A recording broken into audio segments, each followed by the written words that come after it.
कैसे हैं मैम आप?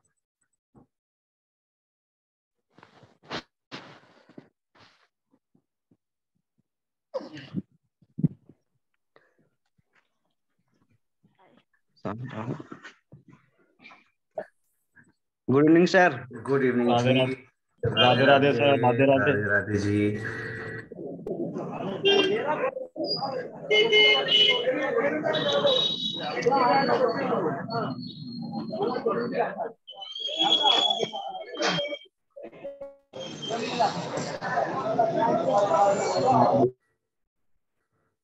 आप सभी लोगों का स्वागत है आज की जूम मीटिंग में। और किसी कारणवश बाहर गया हुआ था तो मैं लिंक ग्रुप में नहीं डाल पाया सभी को। बाकी आप सभी लोग सक्रिय हैं और पता है आप लोगों को कि ऑलरेडी हम 5 दिनों का गैप कर चुके थे, तो अब ऐसे में गैप कर पाना पॉसिबल नहीं है।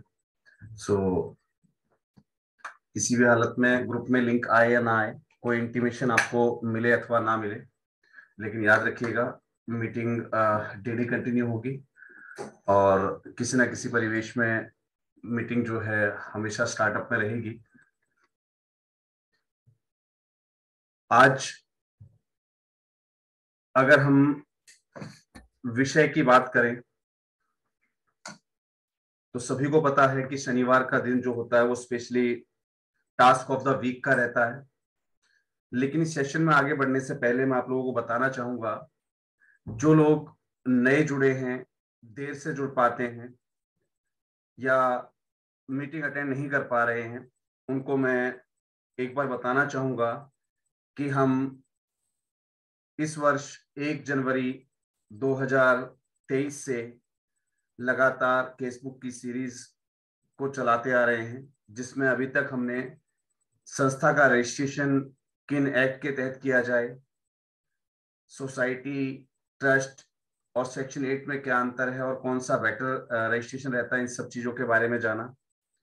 हमने यूनिक बायोलॉज के बारे में जाना, क्योंकि अगर हमारे बायोलॉज में कमियां हैं तो ऑब्वियस सी बात है कि आगे आने वाले समय में हमें ग्रांट्स मिलने में समस्याएं होंगी। जो साथी सिर्फ सुन रहे हैं और आगे इंप्लीमेंट नहीं कर रहे हैं, यकीन मानिए कि आने वाले साल भी आपको स्वयं वैसे ही बिताने पड़ेंगे जैसे अभी तक बीतते आए हैं, क्योंकि इसमें कोई विशेष सुधार आपको नहीं मिल पाएगा। क्योंकि जब आप किसी भी ग्रांट के लिए आवेदन करने जाएंगे और अगर आपके बायोलॉजी में वो पॉइंट इंडिकेटेड नहीं है, तो ऐसे में आपकी जो एप्लीकेशन है वो स्वतः खारिज हो जाती है। उसके बाद हमने पैन एप्लीकेशन के बारे में जाना कि कैसे संस्थाएं पैन एप्लीकेशन में गलतियां कर देती हैं। और मैंने आप लोगों को बताया था कि ये हमारे इस केस बुक का अभी तक का जो रिकॉर्ड है वो टूटा नहीं है, कि हमारे पास बहुत संस्थाओं ने बताया कि हमारे पैन एप्लीकेशन में बहुत बड़ी गलतियां हम लोग कर चुके हैं। उसके बाद हम लोगों ने टेन एप्लीकेशन के बारे में जाना और यकीन मानिए कि अभी भी बहुत सारी एनजीओ के पास उनका टेन नंबर नहीं है, जो कि आने वाले समय में आपको नजर आएगा कि हम कहाँ गलतियां करते जा रहे हैं, क्योंकि उस समय आपके पास इन गलतियों को सुधारने का समय होगा, लेकिन आगे बढ़ पाने का समय शायद नहीं होगा। उसके बाद हम लोगों ने सीखा कि कैसे एनजीओ की जो प्रस्तावना है वो लिखी जाती है, कैसे मीटिंग लिखी जाती है, कैसे मीटिंग का प्रारूप बनाया जाता है। और कोशिश कीजिए कि उन्हीं प्रारूप में आपके हर एक काम होने चाहिए, चाहे वो आपके टास्क ही क्यों ना हो, चाहे वो आपकी कोई भी एक्टिविटी क्यों ना हो, चाहे आने वाले समय में आज 21 जनवरी है तो 4 दिन बाद भले ही आप 26 जनवरी यानी कि गणतंत्र दिवस का प्रोग्राम ही क्यों ना, कार्यक्रम ही क्यों ना आयोजन करने वाले हों, यकीन मानिए कि प्रस्तावना लिखना बहुत जरूरी है। और साथ ही साथ जो भी एक्टिविटीज आप कंडक्ट करते हैं, उस कंडक्टेड एक्टिविटी के बारे में आपका प्रेस नोट आपके लोकल अखबारों में व अन्य जगहों पर दिया जाना अनिवार्य हो जाता है, क्योंकि उसी से आपके प्रोग्राम, आपके कार्यक्रम, आपकी एक्टिविटी की ऑथेंटिसिटी बनती है। तो ये कुछ चीजें विशेष हैं जिनका हमें बारीकी से ध्यान रखना है, क्योंकि अगर हम यहाँ मार खा गए तो आगे बढ़ने में बहुत सी दिक्कतें हमें आने वाली हैं, बहुत सी समस्याओं का हमें सामना करना पड़ सकता है।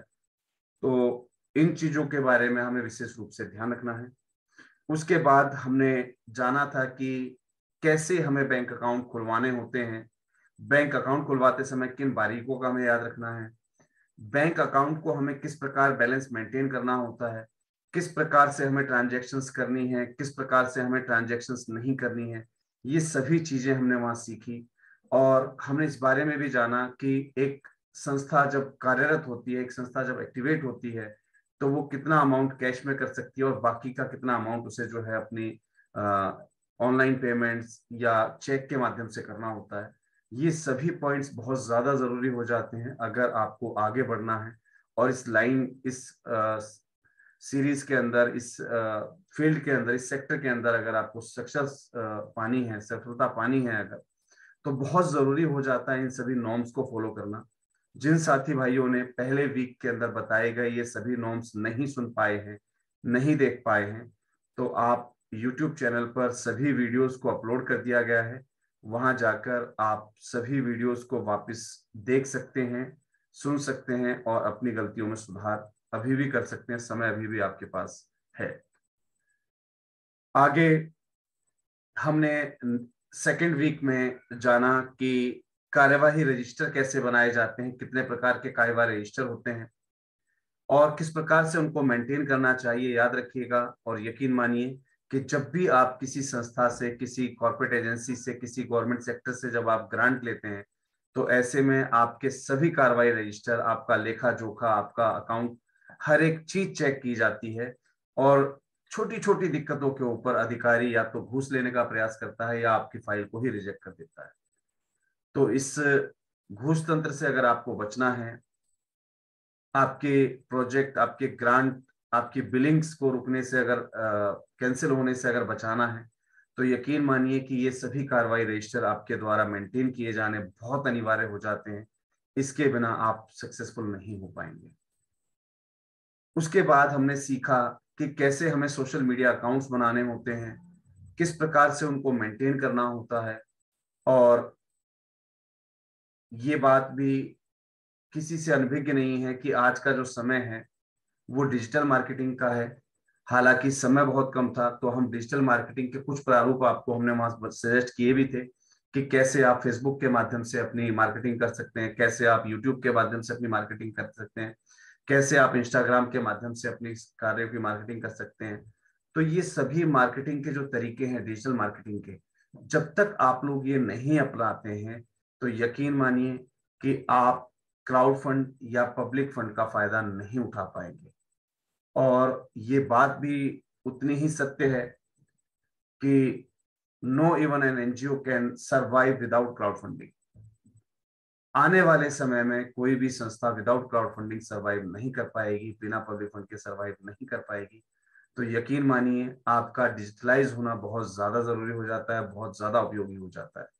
अगर आपने हमारे वो सेगमेंट्स अभी तक चेक नहीं किए हैं, तो आप YouTube चैनल पर जाकर ये सभी वीडियोस वापस पुनः चेक कर सकते हैं और अपनी गतिविधियों को उसी हिसाब से, उसी के अनुरूप आप जो है तय कर सकते हैं। उसी फर्स्ट वीक में हमने आपको एक टास्क दिया था कि आप अपने यहाँ पर जो है चाय सेवा दें मात्र ₹1 के अंदर।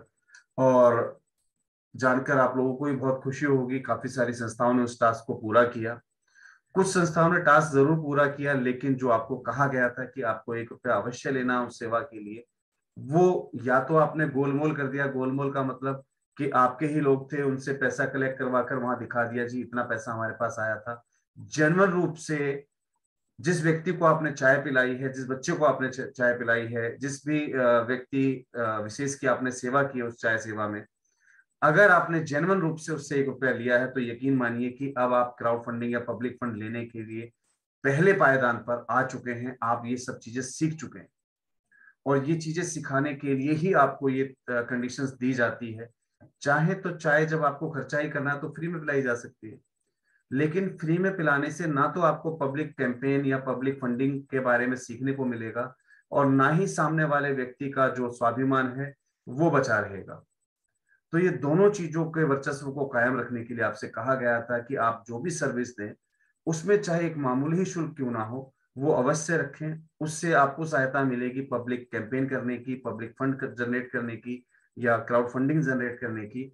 और साथ ही साथ लोगों का जो है अपना खुद का जो शौर्य होता है, अपना खुद का जो स्वाभिमान होता है, उससे भी ठेस नहीं पहुंचेगी, क्योंकि वो फ्री का नहीं खा रहा है।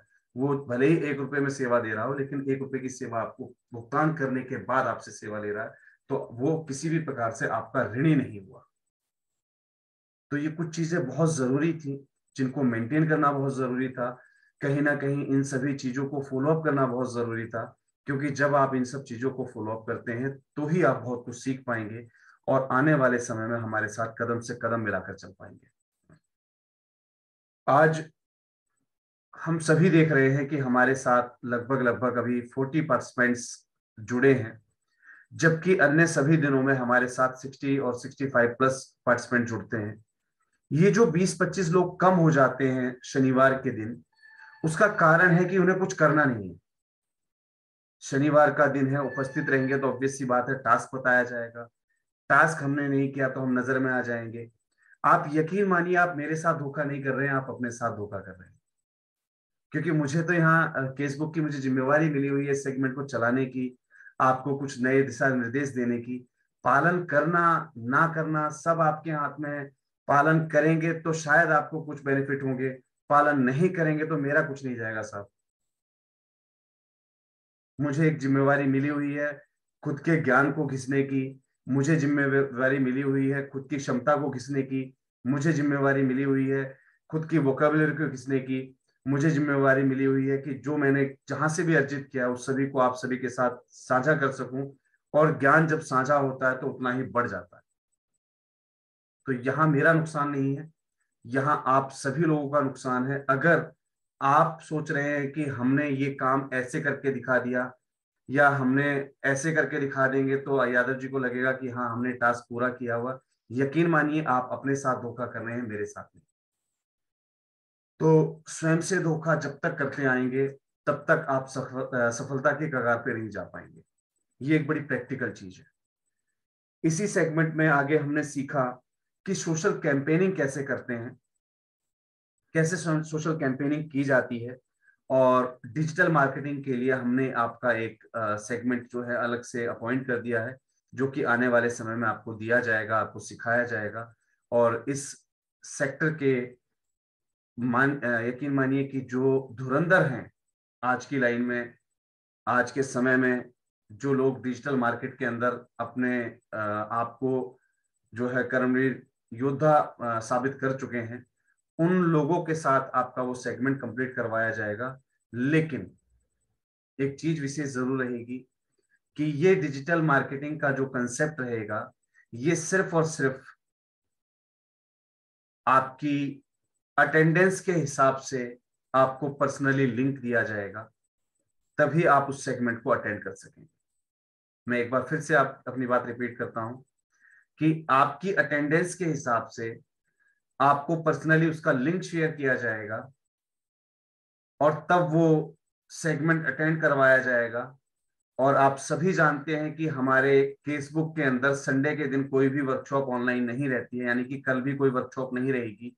लेकिन कल हो सकता है अगर हम इस प्रकार का कोई सेगमेंट बीच में डाल रहे हैं, अगर संडे के दिन फेसबुक की कोई सीरीज होती है जिसका पासवर्ड चेंज है या जिसकी आईडी चेंज है, तो यकीन मानिए कि आप अगर उसमें नहीं जुड़ पाए हैं, आपसे अगर वो चीज छूट गई है क्योंकि वो लाइव टेलीकास्ट में नहीं जाएगी, वो सिर्फ और सिर्फ यूट्यूब पर शेयर जरूर की जाएगी, लेकिन उसे अचीव भी, उसे अप्रोच भी वही लोग कर सकेंगे जो यूट्यूब चैनल पर केवल और केवल प्रीमियम मेंबर्स में जुड़े हुए हैं। तो वो चीज अब आपसे छूट जाएगी, तो आप यकीन मानिए कि आप अपने इस साल का कम से कम 10 लाख का नुकसान कर चुके होंगे, क्योंकि उस सीरीज में आपको लाइव और प्रैक्टिकली सिखाया जाएगा कि कैसे आपको डिजिटल मार्केटिंग करनी है। और 1 वीक के बाद आपसे रिजल्ट लिया जाएगा कि आपने उसको सीखने के बाद जनता से, क्राउड से, पब्लिक से कितना फंड जनरेट किया है।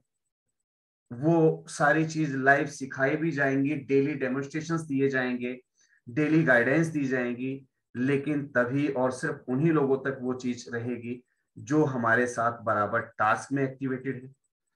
आपके फेसबुक की सीरीज में लगातार प्रेजेंस है उनकी, और कहीं ना कहीं राष्ट्रीय एनजीओ महासंघ के सोशल मीडिया प्लेटफॉर्म्स पर भी वो लोग एक्टिव हैं। सिर्फ उन्हीं के साथ ये विशेष सेगमेंट्स साझा किए जाएंगे। हमने इस सीरीज के अंदर जाना कि कैसे एनजीओ दर्पण रजिस्ट्रेशन हमारे लिए अनिवार्य हो जाता है, कैसे उसके बेनिफिट्स हमें मिलते हैं, वहां कितने पार्टिसिपेटिंग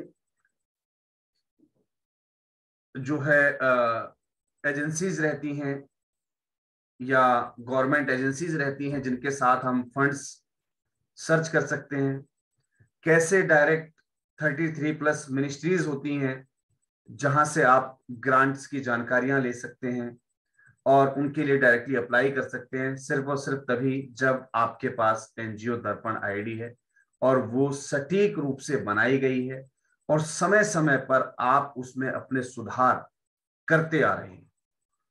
मैंने आपको बताया था कि एनजीओ दर्पण के अंदर काफी लोग फाइनेंशियल जो असिस्ट होती है, तीसरे नंबर का जो कॉलम होता है, पहला कॉलम होता है हमारा रजिस्ट्रेशन का, दूसरे में हमारा रजिस्ट्रेशन सर्टिफिकेट एड ऑन होते हैं, तीसरे में जो कांटेक्ट पर्सन होता है शायद उसकी एड ऑन दी जाती है, या फिर शायद तीसरा कॉलम ही जो है फाइनेंशियल स्ट्रक्चर का है। तो एवरी ईयर आपको कौन सी ग्रांट मिली है, कितनी ग्रांट मिली है, अगर वो आप अपडेट नहीं कर रहे हैं, उसको जीरो फाइलिंग डाल रहे हैं हर बार, तो यकीन मानिए कि इसी से आपका प्रोफाइल देखा जाता है। आप अगर अपने रेज्यूम में अपने आप को फ्रेशर ही लिखते रहेंगे 60 साल की उम्र तक, तो यकीन मानिए आपको जॉब नहीं मिलेगी। और अगर आप वहां अपना एक्सपीरियंस शो करते रहेंगे तो ऑब्वियस सी बात है आपके लिए काफी सारी लाइन खुलती जाएंगी जहां आपको जॉब ऑफर्स मिलते रहते हैं। तो हर एक चीज को प्रैक्टिकली लेकर चलिए। अगर वहां पर हम जीरो फाइल कर रहे हैं, दैट मीन्स कि वो हमारी एक अनुपलब्धि है, ये कमी है हमारी, वहां कुछ ना कुछ एड ऑन होना चाहिए। वो कैसे होगा, उसके लिए ट्रिक्स भी यूज की जाती हैं। मैं कुछ ट्रिक्स, क्योंकि देखिए मैं जानता हूं कि 64 में से अगर 44 लोग यहां जुड़े हुए हैं तो जाहिर सी बात है ये वो लोग हैं जो वाकई में कुछ पाना चाहते हैं। तो जो लोग वाकई में कुछ पाना चाहते हैं, उनके साथ एक चीज और साझा करना चाहूंगा कि आप अपने प्रोफाइल को खुद मेंटेन कर सकते हैं। आपके प्रोफाइल में आप गवर्नमेंट के फंड पे वर्क कर रहे हैं कि नहीं कर रहे हैं, आप किसी प्रोजेक्ट को आपने कंप्लीट किया है या नहीं किया है, आपके पास कंप्लीशन सर्टिफिकेट है या नहीं है, ये सब कुछ आपके अपने हाथ में है। आप चाहें तो इसको खुद मेंटेन कर सकते हैं। ट्रिक इसको नहीं कहते कि किसी और के प्रोग्राम में गए, वहां हमने बैनर अपना लगा दिया, फोटो खींच ली और उसको दिखा दिया कि हमारी संस्था ने प्रोग्राम किया।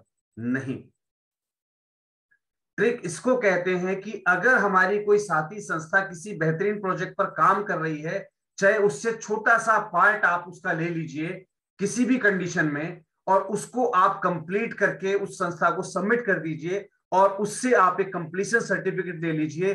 भले ही उस सर्टिफिकेट, कंप्लीशन सर्टिफिकेट के अंदर मान लीजिए जो आपने वर्क किया है, जो लागत आपने लगाई है, वो भले ही उस संस्था को ना देनी पड़े, आपने अपने पर्सनल अकाउंट से उस संस्था के जो अध्यक्ष उपाध्यक्ष जो भी व्यक्ति उसके पर्सनल अकाउंट में शेयर कर दिया हो अपना ही पैसा, और उस व्यक्ति ने आपका वो पैसा अपनी एनजीओ के अकाउंट से आपकी एनजीओ में ट्रांसफर कर दिया हो और आपको एक सर्टिफिकेट दे दिया हो साथ में कि हाँ जी आपने मेरी संस्था के साथ इस प्रोजेक्ट पर काम किया था और इसके लिए मैंने आपको इतने रुपए ग्रांट या स्वीकृति के रूप में दे दिए हैं। तो आपका एक रिकॉर्ड बन गया कि आपने किसी एजेंसी, सब एजेंसी, एनजीओ, मदर एनजीओ या सीएसआर फंडिंग एजेंसी या गवर्नमेंट एजेंसी के साथ काम किया है। और यही एक्सपीरियंस यकीन मानिए कि जब आप प्रोजेक्ट लेने जाते हैं तो सबसे पहले यही पूछा जाता है कि आपने पहले विगत वर्षों में क्या किया, आपकी क्या उपलब्धियां हैं। आप यकीन नहीं करेंगे कि आप सभी जानते हैं राष्ट्रीय एनजीओ महासंघ के तत्वाधान में सखी प्रोजेक्ट माधव जन कल्याण फाउंडेशन द्वारा चलाया जा रहा है। आप बहुत से लोग इस बात को नहीं जानते कि अगर मेरे पास वर्किंग करने वाली संस्थाएं 74+ हैं, इस समय 74 से ज्यादा संस्थाएं सखी प्रोजेक्ट पे वर्क कर रही हैं। तो यकीन मानिए 150 से ज्यादा संस्थाएं इस प्रकार की भी हैं जो अपना पैसा मुझे भेजकर कहती है सर एक कंप्लीशन लेटर दे दो हमें और ये पैसा हमारे अकाउंट में ग्रांट के रूप में सबमिट करवा दो, हमारा रिकॉर्ड मेंटेन हो जाएगा। ना उन्होंने आज तक एक पैड बांटा है। हाँ, जाहिर सी बात है कुछ हमारी कंडीशंस होती हैं, अगर आप इस प्रकार की कोई कंडीशन रखते हैं कि सर हमें तो सिर्फ अपने अकाउंट में एक ट्रांजेक्शन दिखानी है कि हमें कहीं से फंड मिला था, तो एक कंडीशन हमारी भी रहेगी, भाई आपको एक छोटा मोटा कार्यक्रम जरूर करना होगा, वहां 100 200 300 महिलाओं को आपको सैनिटरी पैड डिस्ट्रीब्यूट जरूर करना होगा, उसमें जो भी खर्चा होगा वो आपका है, कोई बात नहीं। लेकिन देखिए कुछ चीजें होती हैं जो तालमेल के साथ मेंटेन होती है, ये बहुत जरूरी होता है, क्योंकि कहीं ना कहीं आप अपना जब एक बायोडाटा लिखते हैं, या यकीन मानिए आपको दो शब्द पता होंगे, सभी को पता होंगे, बायोडाटा, रिज्यूमे और करिकुलम विटे। तीनों में अंतर पता है किसी को? बहुत कम लोग जानते हैं इन तीनों शब्दों का अंतर। बायोडाटा का मतलब होता है आपका बायो प्रोफाइल, आप कहां से बिलोंग करते हैं, आपके माता पिता कौन है, आपकी कास्ट क्या है, या सिर्फ और सिर्फ आपके बारे में, जहां ना आपकी क्वालिफिकेशन से कोई मतलब होता है ना आपके एक्सपीरियंस से कोई मतलब होता है, उसे कहा जाता है आपका बायोडाटा।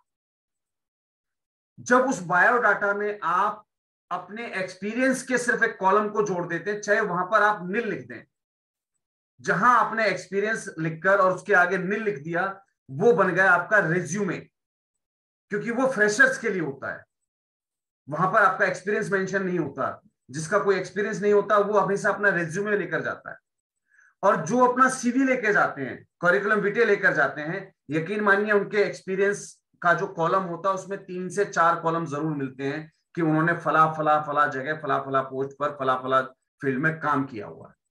ये बड़ा छोटा सा अंतर है। तो आपको देखना है कि जब आपको अपनी संस्था का प्रोफाइल लिखना सिखाया जाएगा, तो उसे अपने बायोडाटा के रूप में आपको मैनेज करना है, रिज्यूमे के रूप में आपको फाइल करना है, या उसको एक सीवी बनाकर रिप्रेजेंट करना है। ये आपके अपने हाथ में कि आप अपनी संस्था को कैसे रिप्रेजेंट करते हैं, बहुत जरूरी हो जाता है। काफी लोग बड़ी प्रैक्टिकल चीजें बता रहा हूं मैं आपके साथ, जो अनुभव साझा करता हूं सब प्रैक्टिकल अनुभव है। कुछ लोग कई प्रोजेक्टों में सिलेक्ट हुए थे और हमारे साथ उन प्रोजेक्टों में सिलेक्ट होने के बावजूद उन्होंने उन प्रोजेक्ट्स को छोड़ दिया। बोले सर इसमें हमें तो कुछ नहीं बच रहा ना। अरे बुद्धिजीवी व्यक्ति, अगर आपके वॉलेंटियर को उसका मेहनताना मिल रहा है और आपकी संस्था किसी प्रोजेक्ट पे काम कर रही है, भले ही संस्था को चवन्नी ना बचे, लेकिन जो एक्सपीरियंस आपने कमाया वो लाख जगह काम आता है आपके। वो ऐसे 15 प्रोजेक्ट लेके आ जाएगा आपके पास एक्सपीरियंस। तो कई बार याद रखिएगा, हर जगह मुनाफे के लिए काम मत कीजिए, और वैसे भी संस्था के अंदर मुनाफा। पहली बात तो जब हम किसी से बात करते हैं या ये शब्द बोलते हैं, मैं यकीन नहीं कर पाता हूं कि सामने वाला व्यक्ति किस मुंह से ये बात कह देता है कि हमें कोई फायदा नहीं हो रहा सर संस्था में। यार फायदा कमाने के लिए संस्था खोली थी क्या? सबसे पहले तो कोई व्यक्ति आपको बेशरम बोलेगा कि ये बिजनेस खोलने के लिए बैठा हुआ है, संस्था में बिजनेस चला रहा है। हम इस बात को कभी लेकर ना चले। अगर हमें कोई भी प्रोजेक्ट, कोई भी ग्रांट, कोई भी छोटा सा छोटा काम अगर आपको मिलता है और उस काम के लिए भले ही आपको अपनी जेब से कुछ ना लगाना पड़े, अगर बराबर भी आप बच जाते हैं तो भी ये मान के चलिए सोने पर सुहागा है। और अगर वॉलंटियर्स को देने के बाद 2 पैसे अगर आपकी जेब से खर्च भी हो जाते हैं तो यकीन मानिए आप सच्चे समाज सेवी है, क्योंकि इसी काम का आपने बीड़ा उठाया हुआ है। सब कुछ हमें जनता के पैसे से थोड़े करना है। मैंने आपको बताया था कि जब हम संस्था के अंदर किसी भी व्यक्ति के लिए डोनेशन की अपील करते हैं, उस डोनेशन की अपील में पहला जो सेगमेंट, पहली जो लाइन होती है हमारी, वो होती है कि फला व्यक्ति को इस कार्य के लिए इतने रुपए की आवश्यकता है, पहली लाइन। दूसरी लाइन होती है कि वो व्यक्ति कहां पर मजबूर है, वो खुद क्यों नहीं कर पा रहा, उसे सहायता की जरूरत क्यों पड़ी, इस अपील की जरूरत क्यों पड़ी। और जो तीसरी लाइन होती है, यकीन मानिए वो यही लाइन होती है कि इस नेक कार्य में मैंने अपनी ओर से इतने रुपए की आहुति दे दी है, और अब मैं आप लोगों से अपील करता हूं कि आप लोग भी यथासंभव इसकी सहायता कर दें। तो ये होता है अपील का प्रोसीजर। जब हम फंडरेजिंग के लिए अपील करते हैं, मैंने बहुत सारे संस्थाओं को देखा है फंडरेजिंग की अपील करते हुए, मैंने आज तक किसी संस्था को नहीं देखा है जिसने एक धन्यवाद प्रकट किया हो कि नहीं, एक जनरल पब्लिक डोनेशन अपील से मैंने ये काम कंप्लीट कर दिया है और इस काम के अंदर फला फला फला व्यक्ति का सहयोग रहा। शायद इसी कारण डोनर आपसे नहीं जुड़ पाता। ये बहुत जरूरी है। हमने लास्ट ईयर दान उत्सव के रूप में कार्यक्रम आयोजित किया। हमारी बहुत सारी संस्थाओं ने उसमें पार्टिसिपेट किया। भले ही आपको डोनेशन मिला हो या ना मिला हो, लेकिन एक चीज से आप लोग कभी मुंह नहीं मोड़ सकते। अगर आपने ये कहा था आपके कैंपेन के अंदर कि ये दिवाली खुशियों वाली, या हम सभी के साथ जो है दिवाली के दिन मिठाई बांटेंगे, यकीन मानिए अगर आपके पास 1 रुपए का डोनेशन नहीं आया है, उसके बावजूद आपकी एक फोटो सोशल मीडिया कैंपेन में जरूर आनी चाहिए थी कि हम एक मिठाई के डिब्बे के साथ गरीब बच्चों में गए थे और हमने उस मिठाई के डिब्बे से उन बच्चों का मुंह मीठा करवाया था। अगर आपने ये नहीं किया है, दैट मीन्स कि पब्लिक को आपने ये दर्शा दिया है कि वी आर द फेकर्स। हम सिर्फ फेक लोग हैं जो फेक पोस्टर से डोनेशन इकट्ठा करने की सोचते हैं। अगर मिलेगा तो काम करेंगे, गलत। फिर लोग कहते हैं कि सर कैनोपी हमारी लगी हुई है, सर महासंघ के माध्यम से हमारा कैंपेन चल रहा है, लेकिन डोनेशन नहीं आ रहा। क्योंकि कमी महासंघ के कैंपेन में या हमारी मेहनत में नहीं है, कमी आपकी वर्किंग के अंदर है। अगर किसी ने 50,000 रुपए डोनेशन दिया होता, 5,000 रुपए डोनेशन दिया होता, तो मैं बिल्कुल मानता हूं कि वो एक डिब्बे की जगह 50 डिब्बे हो जाएंगे। अगर वो 50 नहीं हो पाए हैं तो वो एक भी कैसे गायब हो गया भाई? यानी कि हम दिल से मेहनत करने के लिए कैंपेन नहीं चला रहे हैं, हम सिर्फ फंड इकट्ठा करके शाम को मुर्गा पार्टी करने के लिए जो है अपना कैंपेन चला रहे हैं। और शायद यही कारण है कि लोग डोनेशन हमारे कैंपेन्स में नहीं देते हैं। बहुत सारे लोग कहते हैं कि सर हमने गूंज में लगाया हुआ, इसमें लगाया हुआ, उसमें लगाया हुआ, हम यहाँ पे फंड रेजिंग करते हैं। इवन देन आजकल वो जो कुटुंब ऐप चल रहा है वो भी कह रहा है कि हम फंड रेजिंग के लिए हम आपको प्लेस दे रहे हैं।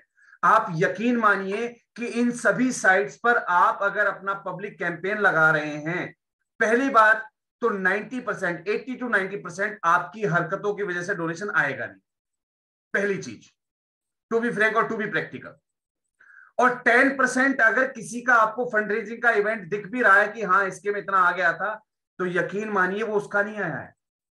कभी आप लगातार इस प्लेटफॉर्म पे ना 4-5-6 महीने फॉलो अप कीजिए, आपके पास एक कॉल आती है कि सर आपका कैंपेन उठ नहीं रहा है, काम कीजिए, कुछ डोनेशन आप खुद करवा दीजिए किसी और नाम से। वहां पर थोड़ा सा स्केल बढ़ता हुआ दिखाई देगा ना, तो लोग डोनेशन देंगे। फिर आप उस लालच के अंदर 50-70 हजार रुपए का डोनेशन खुद कर देते हैं अपने कैंपेन में, और उस कैंपेन में से वो पैसा कट के 54,000 आपके अकाउंट में वापस आता है। जो लोग ये चीज भुगत चुके हैं वो बिल्कुल वाकिफ होंगे इस बात से, और यकीन मानिए वो जानते होंगे कि ऐसा होता है। तो वो कैंपेन जेन्युइन कैंपेन नहीं है। जेन्युइन कैंपेन को कहीं भी रिप्रेजेंट करने की आवश्यकता नहीं है। आप मेरे सोशल मीडिया अकाउंट पे चले जाइए, माधव जन कल्याण के नाम से, माधव जन कल्याण फाउंडेशन के नाम से, माधव एनजीओ के नाम से 3 फेसबुक अकाउंट है। कहीं पे आप देख लीजिए कि मेरे पास कहीं भी फंड रेजिंग कैंपेन का मैं कोई अपील डालता हूं या कुछ भी करता हूं, कभी नहीं डालता। क्योंकि जो मेरे डोनर्स हैं वो बिल्कुल जेन्युइन डोनर्स हैं जो मेरे साथ जुड़े हुए हैं। उन्हें पता है व्यक्ति रिप्रेजेंट करे चाहे ना करे सोशल मीडिया पर, आपको रिप्रेजेंट जरूर करेगा। क्योंकि मैं अगर किसी व्यक्ति के साथ डोनेशन की अपील करता हूं, वो व्यक्ति मुझे डोनेशन दे चाहे ना दे, लेकिन मैं उस पर्टिकुलर वर्क की जो प्रोग्रेस है उसकी इंटीमेशन हमेशा उसे भेजता रहता हूं। और ये पहला इंप्रेशन होता है आपके डोनर्स पर अपनी छाप छोड़ने के लिए। मैं आपको अपने साथ का घटा हुआ एक प्रैक्टिकल वाक्य बता रहा हूं, बिल्कुल प्रैक्टिकल वाक्य। एक सज्जन है हमारे भाद्रगढ़ के अंदर MI एरिया में 2420 नंबर एक कंपनी है, उसमें मेरी सिक्योरिटी है। और वो सज्जन काफी अच्छे भी हैं। मुझे शुरू शुरू में ऐसा लगा कि यार मैं उनके पास जाऊंगा तो मुझे एक 50,000 का चेक जरूर काट के दे देंगे।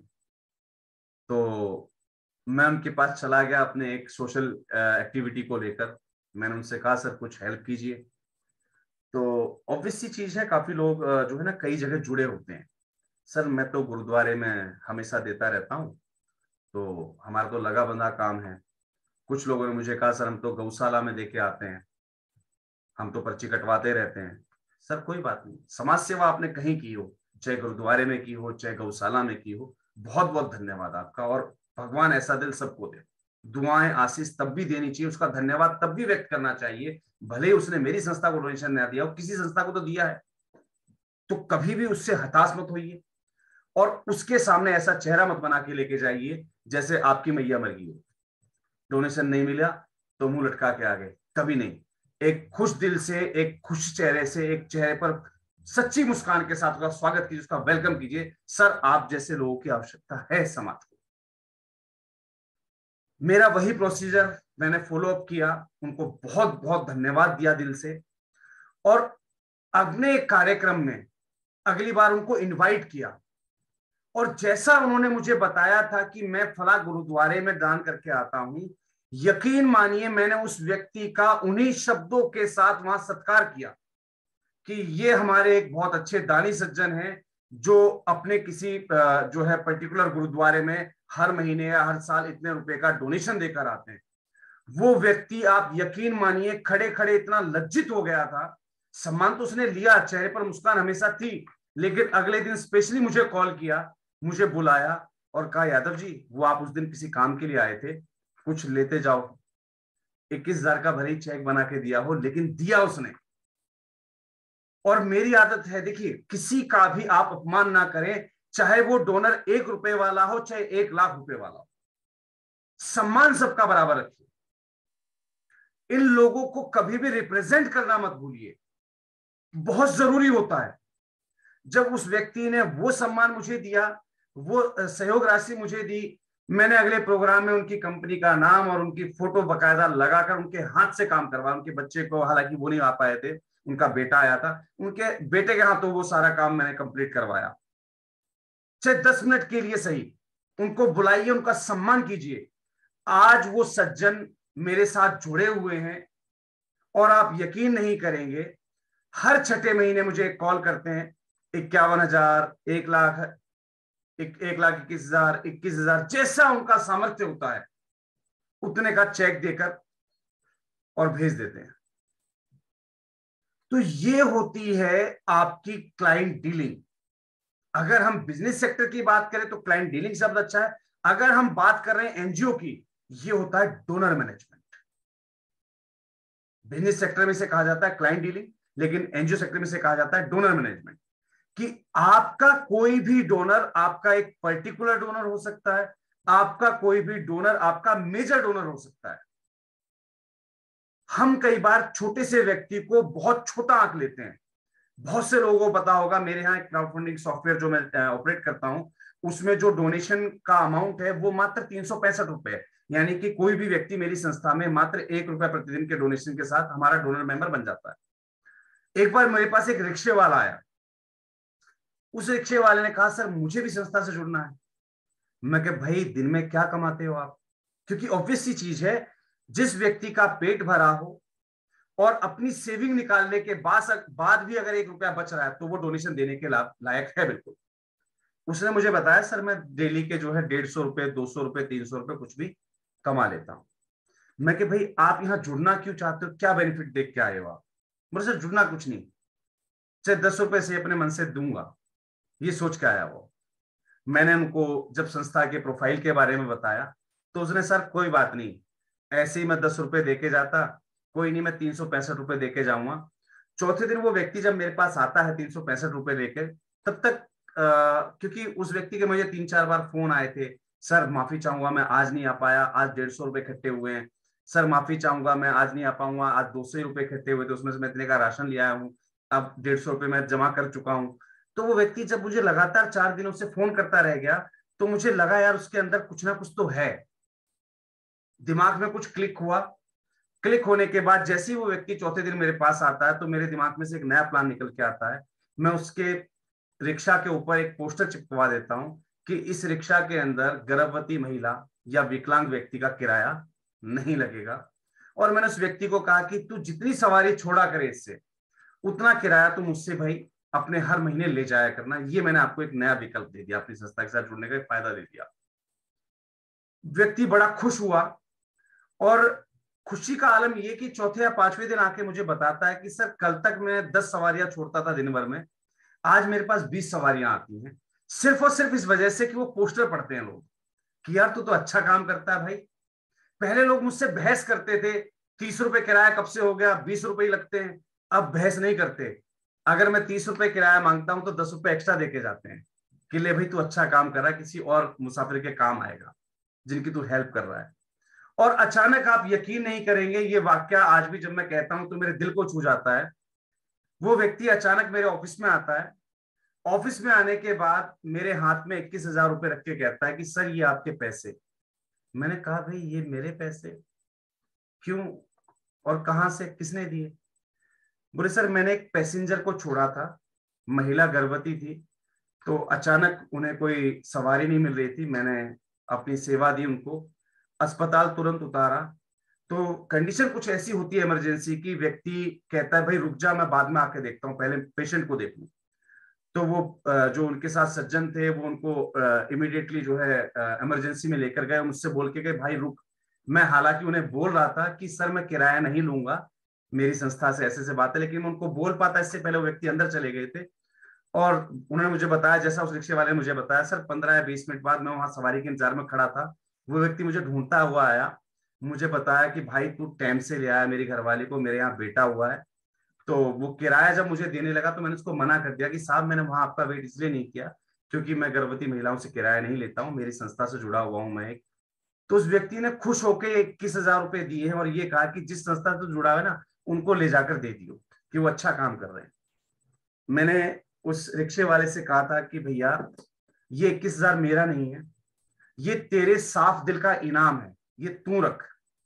और यकीन मानिए आज भी वो सज्जन इतना अच्छा काम कर रहे हैं। इस समय उनके पास 2 रिक्शा हैं, एक वो अपनी किराए पर चलवाते हैं, लेकिन वो संस्था का लोगो लगाएं चाहे ना लगाएं, बारिश में भले ही फट जाए, वो तुरंत आते हैं, सर वो लोगो फट गया है दोबारा दे दीजिए, सर वो पोस्टर फट गया दोबारा लगवा दीजिए। वो आज भी व्यक्ति दिल से काम कर रहा है। मैंने उसे कई बार बुलाया, कई बार वो ऑफिस पे जब आता है मैं पूछता हूं उससे भाई कितनी सवारी हुई पूरे महीने की? सर मैं आपसे नहीं लूंगा, जैसे आप समाज सेवा कर रहे हैं ऐसे मैंने भी सीख ली, इसका परिणाम बहुत बड़ा मिलता है, इसके फल बहुत अच्छे मिलते हैं। तो यकीन मानिए कि जब हम दिल से समाज सेवा करते हैं तो वाकई में उसके परिणाम, उसका फल कहीं ना कहीं किसी ना किसी रूप में आवश्यक ही मिलता है। ये बड़ी प्रैक्टिकल चीज है। तो हर एक फायदा, हर एक काम एक छोटे से लाभांश के लिए, एक छोटे से जो है आपके कमर्शियल बेनिफिट के लिए कभी मत कीजिए। कुछ कामों से अगर आपकी संस्था के वॉलेंटियर्स को मनोबल मिल रहा है, कई बार क्या होता है हम वॉलेंटियर्स को तनख्वाह थोड़ी देते हैं। आप यकीन मानिए मैंने आज तक अपने किसी वॉलेंटियर को तनख्वाह नहीं दी, मैं उन्हें मानदेय देता हूं, मैं उन्हें सम्मान राशि देता हूं, मैं उन्हें सहयोग राशि देता हूं। वो मेरी इच्छा के ऊपर है। मुझे लग रहा है कि यार आज इस व्यक्ति ने इतना काम किया, अगर मैं इसके लिए मजदूर बुलाता तो 350 रुपये मुझसे जरूर ले लेता, मैं अपने उस वॉलेंटियर को 250 रुपये जरूर देता हूं। जैसा उसका परिश्रम वैसा उसका मानदेय। तो यकीन मानिए कई बार ये मानदेय इतना बड़ा हो जाता है कि आप यकीन नहीं कर सकते कि आपने क्या पा लिया। तो कुछ काम अगर हमारे वॉलेंटियर्स को मानदेय मिल रहा है, उनका घर अगर चल पा रहा है किसी भी काम से, भले ही संस्था में 1 रुपया ना बचे, लेकिन हमारे पास जो एक्सपीरियंस कलेक्ट होता है वो बहुत मायने रखता है। जब आप अपना प्रोफाइल किसी भी दफ्तर में किसी भी अधिकारी के सामने रखते हैं तो कैंसिल लिखने के लिए जो कलम उठाता है ना, तो वो हाथ कांपते हुए मैंने देखे हैं और लाइव देखे हैं। और अगर वो संस्था मेरे साथ जुड़ी हुई हो तो बिल्कुल अपने आप को अनम्यूट कर दीजिए जिन्होंने ये वाकया दिखवाया था। एक संस्था है हमारे साथ, शायद वो अभी जुड़ी है कि नहीं जुड़ी, मैं चेक नहीं कर पाऊंगा। उन्होंने कहा सर मेरी फाइल बार बार रिजेक्ट हो जाती है। मैं उनके यहाँ गया, देखा मैंने, यार वाकई में जेन्युइन काम चल रहा है, वृद्धाश्रम चला रहे हैं वो, उनकी ग्रांट की फाइल 3-4 सालों से अटकी हुई थी, लेकिन वो कहीं ना कहीं महासंघ के प्रति सक्रिय थे। देखिए, महासंघ के प्रति सक्रिय का मतलब ये नहीं कि कुछ लोग सिर्फ सोशल मीडिया पर हैं तो सबको दिखाई देते हैं, नहीं, कुछ लोग दिल से सक्रिय होते हैं। महासंघ के लिए बहुत सारी चीजें वो हमें डोनेट करते हैं। कुछ संस्था संचालक ऐसे हैं जो सोशल मीडिया पे कहीं नहीं है, लेकिन महासंघ को अगर जरूरत है तो हमेशा 1 महीने में फोन आता रहता है, सर एक पीसी भिजवा दूं, सर आज एक फलानी चीज भिजवा दूं। उन्हें पता है महासंघ में 50 काम है, संस्थाओं के 50 काम होते रहते हैं, तो कुछ ना कुछ इक्विपमेंट्स की जरूरत पड़ती रहती है, तो हमेशा भिजवाते रहते थे। बहुत सारी संस्थाओं को रेफर करते रहते हैं, सर आज फला संस्था के साथ आपकी मीटिंग है, आज फला जगह आपका कार्यक्रम है, वहां चलना, वहां इतनी संस्थाएं मैंने बुलाई हुई हैं, उनको बताना महासंघ के बारे में। तो कुछ लोग दिल से एक्टिवेटेड होते हैं महासंघ को आगे बढ़ाने के लिए। वो सज्जन उन्हीं में से एक व्यक्ति थे। तो मुझे जब लगा कि यार उनका काम जेन्युइन है और महासंघ के प्रति वो सक्रिय हैं, तो आप सभी को याद होगा कि हमने रिकमेंडेशन लेटर मांगे थे अपनी संस्थाओं से, सक्रिय संस्थाओं से। उनकी फाइल के अंदर लगभग लगभग शायद 120 पेज थे, लेकिन मेरे पास रिकमेंडेशन लेटर के 1100 पेज थे, जो मैंने उनकी फाइल के साथ अटैच किए थे। मैं और वो सज्जन साथ ही जाकर बैठे थे उस आईपीएस अफसर के, उस आईएएस अफसर के सामने, और कहा था कि आप बार बार इस फाइल को रिजेक्ट क्यों करते हैं, अब तो इतनी संस्थाओं ने रिकमेंडेशन दे रखी है। तो वो व्यक्ति साइन हालांकि पास करने के लिए लिख रहा था, लेकिन उसके हाथ कांपते हुए मैंने देखे हैं। मैंने उससे क्लियर चैलेंज किया था कि आप एक बार इसको कैंसिल कर दीजिए, उसके बाद हमारा काम है, ये 21 संस्थाओं का काम है, हम कहां कहां लेटर भेजेंगे, आप सिर्फ जवाब देते रहना बैठकर। तो उसकी हिम्मत नहीं हुई थी उस फाइल को कैंसिल कर दे। मानता हूं छोटी मोटी कमियां थी, देखिए कमियां निकालना अधिकारी का काम होता है, लेकिन उसके बावजूद उसकी हिम्मत नहीं हुई थी कि उसको कैंसिल लिख दे।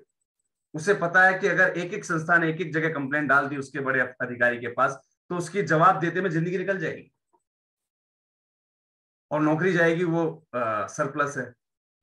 तो कहीं ना कहीं जब आप सक्रिय होते हैं तो आपके लिए मेहनत करने में, आपके लिए कहीं भी लड़ाई करने में, आपके लिए सरकार और प्रशासन से लड़ने में मजा आता है।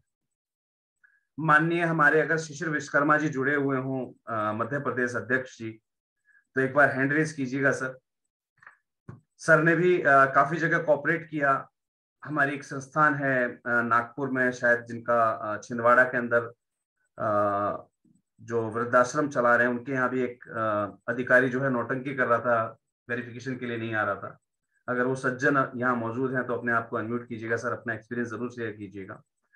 तो यकीन मानिए कि जब आप महासंघ के प्रति सक्रिय होते हैं तो आपके लिए सक्रियता से काम करने में मजा आता है। आज माननीय अध्यक्ष महोदय पिछले 3 दिनों से लगातार मुंबई, अभी फिलहाल सर मुंबई में ही है, और अगर अभी जुड़े हों तो मैं माननीय अध्यक्ष महोदय से निवेदन करना चाहूंगा अपने आप को अनम्यूट करें। पिछले 3 दिनों से लगातार सीएसआर एजेंसीज के साथ 3 दिन से लगातार बैठक चल रही है।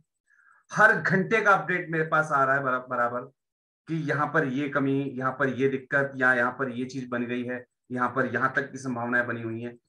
आज शायद एक फाइनल मीट हुई है, अब देखते हैं कल का रिजल्ट क्या कहता है।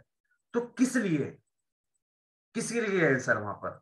सर आप बताइएगा, अपने लिए प्रोजेक्ट लेने गए हो क्या आप निवल समुदाय कल्याण? सर मैं तो महासंघ, ये संस्थाओं के लिए सर, बस आप सबके लिए है ये भाई। मैंने कहा भाई एक्टिव उसमें, और उम्मीद है कि सब लोगों का सहयोग, आप सबका आशीर्वाद जहां, तो मैं जल्दी ये प्रोजेक्ट लेके नेक्स्ट वीक में शेयर करेंगे 26 जनवरी को। भाई महासंघ में आप आवेदन दीजिए, एक्टिव एजेंसी, मगर जो सोशल मीडिया प्लेटफॉर्म पे और जो संस्थाएं एक्टिव होंगी उनको हम बिल्कुल एक ठीक ठाक फंड देने जा रहे हैं सर। बहुत जल्दी इसकी घोषणा की जाएगी महासंघ के कार्यालय से। और सर आज मैं आप एब्सेंट थे तो मैं आपकी जगह गया था, आपका अवार्ड सर मैं वहां से लेकर आ गया हूँ, मेरे पास रिसीव हो गया है आपका। ठीक है सर, मैं इसको कलेक्ट करवा दूंगा आपको। तो एक बिजनेस मीट थी, वहाँ काफी सारी इंडस्ट्रीज आई हुई थी, सीएसआर एजेंसीज आई हुई थी, वहाँ स्पेशली महासंघ को इनवाइट किया गया था। तो माननीय अध्यक्ष जी का वहां पर निमंत्रण था, लेकिन आज अध्यक्ष जी जो है मुंबई फंसे हुए थे, तो उनकी जगह मैंने अटेंडेंस दी वहां पर जाकर। उनको सम्मानित किया गया था राष्ट्रीय एनजीओ महासंघ की एक्टिविटीज के लिए, तो वो सम्मान मैं रिसीव करके लेके आया हूँ।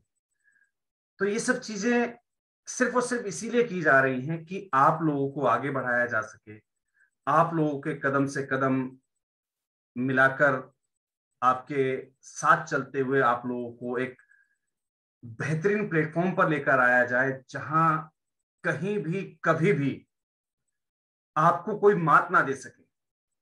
और मैंने आपको बताया था कि इस वर्ष जो तैयारियां हमारी हैं वो बिल्कुल क्लियर हैं, और इस खुले मन से हर बार हम अपनी वीडियोस को अपलोड करते हैं, बिल्कुल खुले मन से सभी के लिए मैसेज है। जो सुन पा रहे हैं, जो सुन रहे हैं, जिन तक मैसेज जाना है उन तक चला गया है। काफी जगह धुआं है, काफी जगह आगे लगी हुई है, मानता हूं, लेकिन यकीन मानिए the trend of mother NGOs has been gone. अब मदर एनजीओज का ट्रेंड चला गया है जनाब। अब फादर एनजीओज उभर कर आएंगे, बिल्कुल उभर के आएंगी संस्थाएं। और काफी जगह से मुझे कॉल आया था इस मामले के लिए भी कि सर आप हर बार ये लाइन क्यों बोलते हैं। भाई अगर आप अपने आप को मदर एनजीओज मानते हैं तो यकीन मानिए मदर एनजीओज का ट्रेंड गया, अब फादर एनजीओज का जमाना आया है, और बिल्कुल हम लोग आगे बढ़ रहे हैं। आप सभी के लिए लगभग 21 लोगों की टीम लगातार सीएसआर एजेंसीज में डायरेक्टली सीएसआर हेड के पास बैठी हैं। डेली कम से कम 4 से 5 मीटिंग हम लोग ले रहे हैं। डेली कम से कम 4 से 5 कंपनियां हम लोग तलाश रहे हैं, और सिर्फ तलाशना नहीं, वहां विकल्प निकालना, संभावनाएं निकालना। लेकिन याद रखिएगा, जिस दिन ये संभावनाएं रिजल्ट के रूप में हमारे सामने होंगी, मुझे पूरा यकीन है कि उस दिन मेरे पास रिप्रेजेंट करने के लिए संस्थाओं के नाम कम पड़ जाएंगे, क्योंकि आप लोग एक्टिव नहीं हो पा रहे हैं। आप लोग अगर एक्टिव रहेंगे अपने डॉक्यूमेंट्री रूप से, महासंघ के प्रति सक्रियता के रूप में, तो यकीन मानिए आपको रिप्रेजेंट करने में मुझे भी मजा आएगा। और अगर आप सक्रिय नहीं हैं तो बिल्कुल मैं हाथ जोड़कर माफी चाहूंगा कि बिल्कुल मैं किसी भी रूप में आपको रिप्रेजेंट नहीं कर पाऊंगा, क्योंकि हम और आप, चाहे माननीय अध्यक्ष महोदय ही क्यों ना हो, हम सभी कहीं ना कहीं बाउंडेड हैं। कोर टीम हमारे ऊपर बैठी हुई है, और कोर टीम अगर निर्देशित करेगी कि नहीं, इस संस्था को हम सक्रिय संस्था का सर्टिफिकेशन नहीं दे रहे हैं, इनको हम अप्रूव नहीं कर रहे हैं, तो यकीन मानिए कि आप मेरे कितने भी पर्सनल क्यों ना हो, आप मेरे घर तक के मेरे कितने भी संबंध क्यों ना हो आपके साथ, मैं आपको रिप्रेजेंट नहीं कर पाऊंगा। ये मेरी मजबूरी रहेगी, माननीय अध्यक्ष जी की मजबूरी रहेगी। तो आप लोगों का एक्टिव होना बहुत जरूरी है। काम हम करते जा रहे हैं, रिजल्ट्स जाहिर सी बात है कि इस फाइनेंशियल ईयर में जैसे ही एंड होगा उसके बाद यही चीजें देखी जाएंगी। जो हम लिंक्स बनाकर आए हैं, जो हम सर्कुलेशंस देकर आए हैं, एटलीस्ट उनके जो है एग्जिस्टिंग कॉन्टेक्ट में हम अपना नंबर तो बढ़ाकर आए हैं ना, कि भाई कुछ हैं लोग ऐसे, कुछ सरफिरे लोग ऐसे हैं जो अपने लिए नहीं आए थे, जो ये कहने आए थे कि सर अगर आपको सक्रिय संस्थाएं चाहिए हों तो आप महासंघ को इस नंबर से संपर्क कर लीजिएगा। और यकीन मानिए, जब आप किसी व्यक्ति के पास अपने फायदे के लिए नहीं जाते हैं तो वो व्यक्ति आपको हमेशा याद रखता है, क्योंकि अपने लाभ के लिए, अपने स्वार्थ के लिए तो दुनिया घूम रही है। जब हम किसी और के लिए जाते हैं तो हमें उतना तवज्जो भी मिलती है, उतना सम्मान भी मिलता है हर जगह। और मैं मानता हूं और मुझे पूरा यकीन है कि जहां जहां हमारी टीम जा रही है, जहां जहां जिस कंपनी में हम मिलके आ रहे हैं, जहां जहां हम घुसने के जो है घुस चुके हैं, वहां वहां हमने एक छाप जरूर छोड़ दी है सबके दिलों पर कि यार ये लोग अलग थे, ये अपनी संस्था के लिए फंड मांगने नहीं आए थे, ये कहने आए थे कि सर जब भी आपको फंड देना हो, आज तक आपने किसको दिया किसको नहीं दिया हमें नहीं पता, लेकिन हम आपको इंट्रोड्यूस करेंगे कुछ ऐसी संस्थाओं से जो जमीनी स्तर पर काम कर रही है, जो जमीनी स्तर पर कुछ करने का जज्बा रखती है। सिर्फ और सिर्फ हमें चाहिए तो आपका साथ, थोड़ा सा आपका विश्वास। मैं नहीं कहता कि आप हमें करोड़ों के प्रोजेक्ट दीजिए, मैं कहता हूं आप 10,000 से शुरुआत कीजिए, एक छोटी सी जिम्मेवारी देकर तो देखिए। अगर वो जिम्मेवारी पूरी लय, लगन और मेहनत के साथ पूरी ना हो तो नाम बदल दीजिएगा साहब, दोबारा कांटा मार दीजिएगा महासंघ के नाम पर। स्पष्ट शब्दों में ये विनती रखी जा रही है। तो यकीन मानिए कि हम छाप छोड़कर आ रहे हैं, और यकीन मानिए इसका रिजल्ट बहुत बड़े स्केल पर आएगा। और वही संस्थाएं कामयाब हैं जो दिल से काम कर रही है, दिल से मेहनत करते रहिए। प्रॉफिट और लॉस ये सबके अपने अपने सेगमेंट्स हैं। कुछ लोग प्रॉफिट को प्रॉफिट मानते हैं, मैं लॉस को प्रॉफिट मानता हूं, क्योंकि वहां मैंने खोया कुछ भी नहीं है, बहुत कुछ कमा लिया। क्योंकि जब आप दुआएं कमाते हैं, ये दुआएं आपके हॉस्पिटल के कई लाखों के बिल बचा जाती हैं, ये दुआएं घर में असामयिक मृत्यु बचा जाती हैं, ये दुआएं बहुत कुछ बचा जाती है साहब। तो प्रॉफिट में है आप हमेशा, लॉस में नहीं है। सिर्फ अपने सोचने और पाने का जो आपका नजरिया है, एक बार उसको बदल के तो देखिए। मैं प्रैक्टिकली एक अनुभव साझा कर रहा हूं आपके साथ। सकरात लोरी वाले दिन मिसेस को एडमिट किया अस्पताल में, डिलीवरी में, लेबर वार्ड में, और लगभग 16 घंटे के बाद डॉक्टर ने हाथ खड़े कर दिए और मुझे स्पष्ट कहा कि सर आप सिजेरियन ऑपरेशन की नौबत आ चुकी है, आप सामान लेकर आ जाइए। मैं गया, सिजेरियन सामान जो उन्होंने मंगाया था वो सब लाके उनके हाथ में पकड़ा दिया। हाथ में पकड़ाने के बाद उन्होंने मुझे कहा कि सर आप साइन कर दीजिए। तो मैंने एक गलती, कहते ना कि गलती बहुत कुछ सिखाती है, आदत जो होती है, वो आदत बनी हुई थी SK यादव लिखने के बाद नीचे राष्ट्रीय एनजीओ महासंघ लिखने की। वो गलती से राष्ट्रीय एनजीओ महासंघ मैंने वहां लिख दिया। उसने कहा सर ये क्या लिखा आपने? अरे मैं कहा जी गलती हो गई, मैं काट देता हूँ। कि सर ये एनजीओ क्या था? मैं कहा जी ऐसे ऐसे हम लोग संस्था वाले हैं, सामाजिक काम करते हैं। बस इतना कहना था। पता नहीं उस डॉक्टर के दिमाग में क्या आया, बोला एक काम करो, ये पेशेंट को ना वापस ले चलो लेबर वार्ड में, जबकि ऑपरेशन थिएटर के बाहर लेके आ चुके थे। बोला सर 1-2 घंटे हम और ट्राई करते हैं, कुछ कोशिश करते हैं। और मात्र 15 मिनट के बाद मुझे खबर मिली कि जी आपकी नॉर्मल डिलीवरी हो चुकी है, बच्चा जन्म ले चुका है और सब कुछ सही है।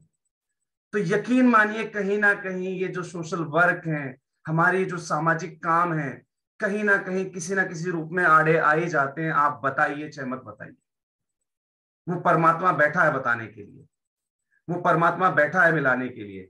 आज हमारे राष्ट्रीय कार्यकारिणी में हमारे पास, आप सभी बहुत कम लोग जानते हैं क्योंकि हमने शायद उस विंग पर कभी ध्यान नहीं दिया। हमारी जो सोशल मीडिया की विंग है उसमें हमारे पास एक न्यूज़पेपर, हमारा खुद की एक जो है मैगजीन भी हमारे पास रजिस्टर्ड है, और उसका नाम भी बहुत प्यारा है, एनजीओ दर्पण।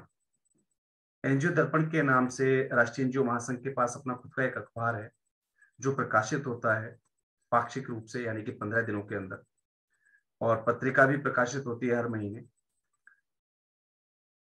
जो संपादक महोदय हैं जमीर आलम जी, कई बार उनसे चर्चा हुई, पिछले 3 साल से हम संपर्क में हैं, आज तक कभी मुलाकात नहीं हुई। खुदा ना खास्ता अभी 15 दिन पहले उन्होंने मुझसे कहा था कि सर एक बार आप थोड़ा सा ध्यान दीजिए, क्योंकि अब महासंघ स्टेबल हो चुका है, काफी अच्छी प्रगति पर भी है, तो क्यों ना सभी संस्थाओं से अब जो है इसकी मेंबरशिप देकर और उन सभी की जो न्यूज होती है उसको प्रकाशित करवाना स्टार्ट किया जाए, कि उस जो हमारा अखबार है, जो पत्रिका है, उसको रेगुलर रूप से जो है प्रिंटिंग उसकी स्टार्ट करवा दी जाए, क्योंकि रजिस्ट्रेशन काफी समय से लेकर बैठे हुए हैं। 15 दिन पहले बात हुई थी और ऐसा कोई प्लान नहीं था। उन्होंने कहा था कि सर मिलते हैं जल्दी। मैंने भी कहा सर बिल्कुल कोशिश करेंगे, नहीं तो 11-12 को वहां मिलेंगे सही वर्कशॉप में, कोशिश कीजिएगा आप आ जाएं।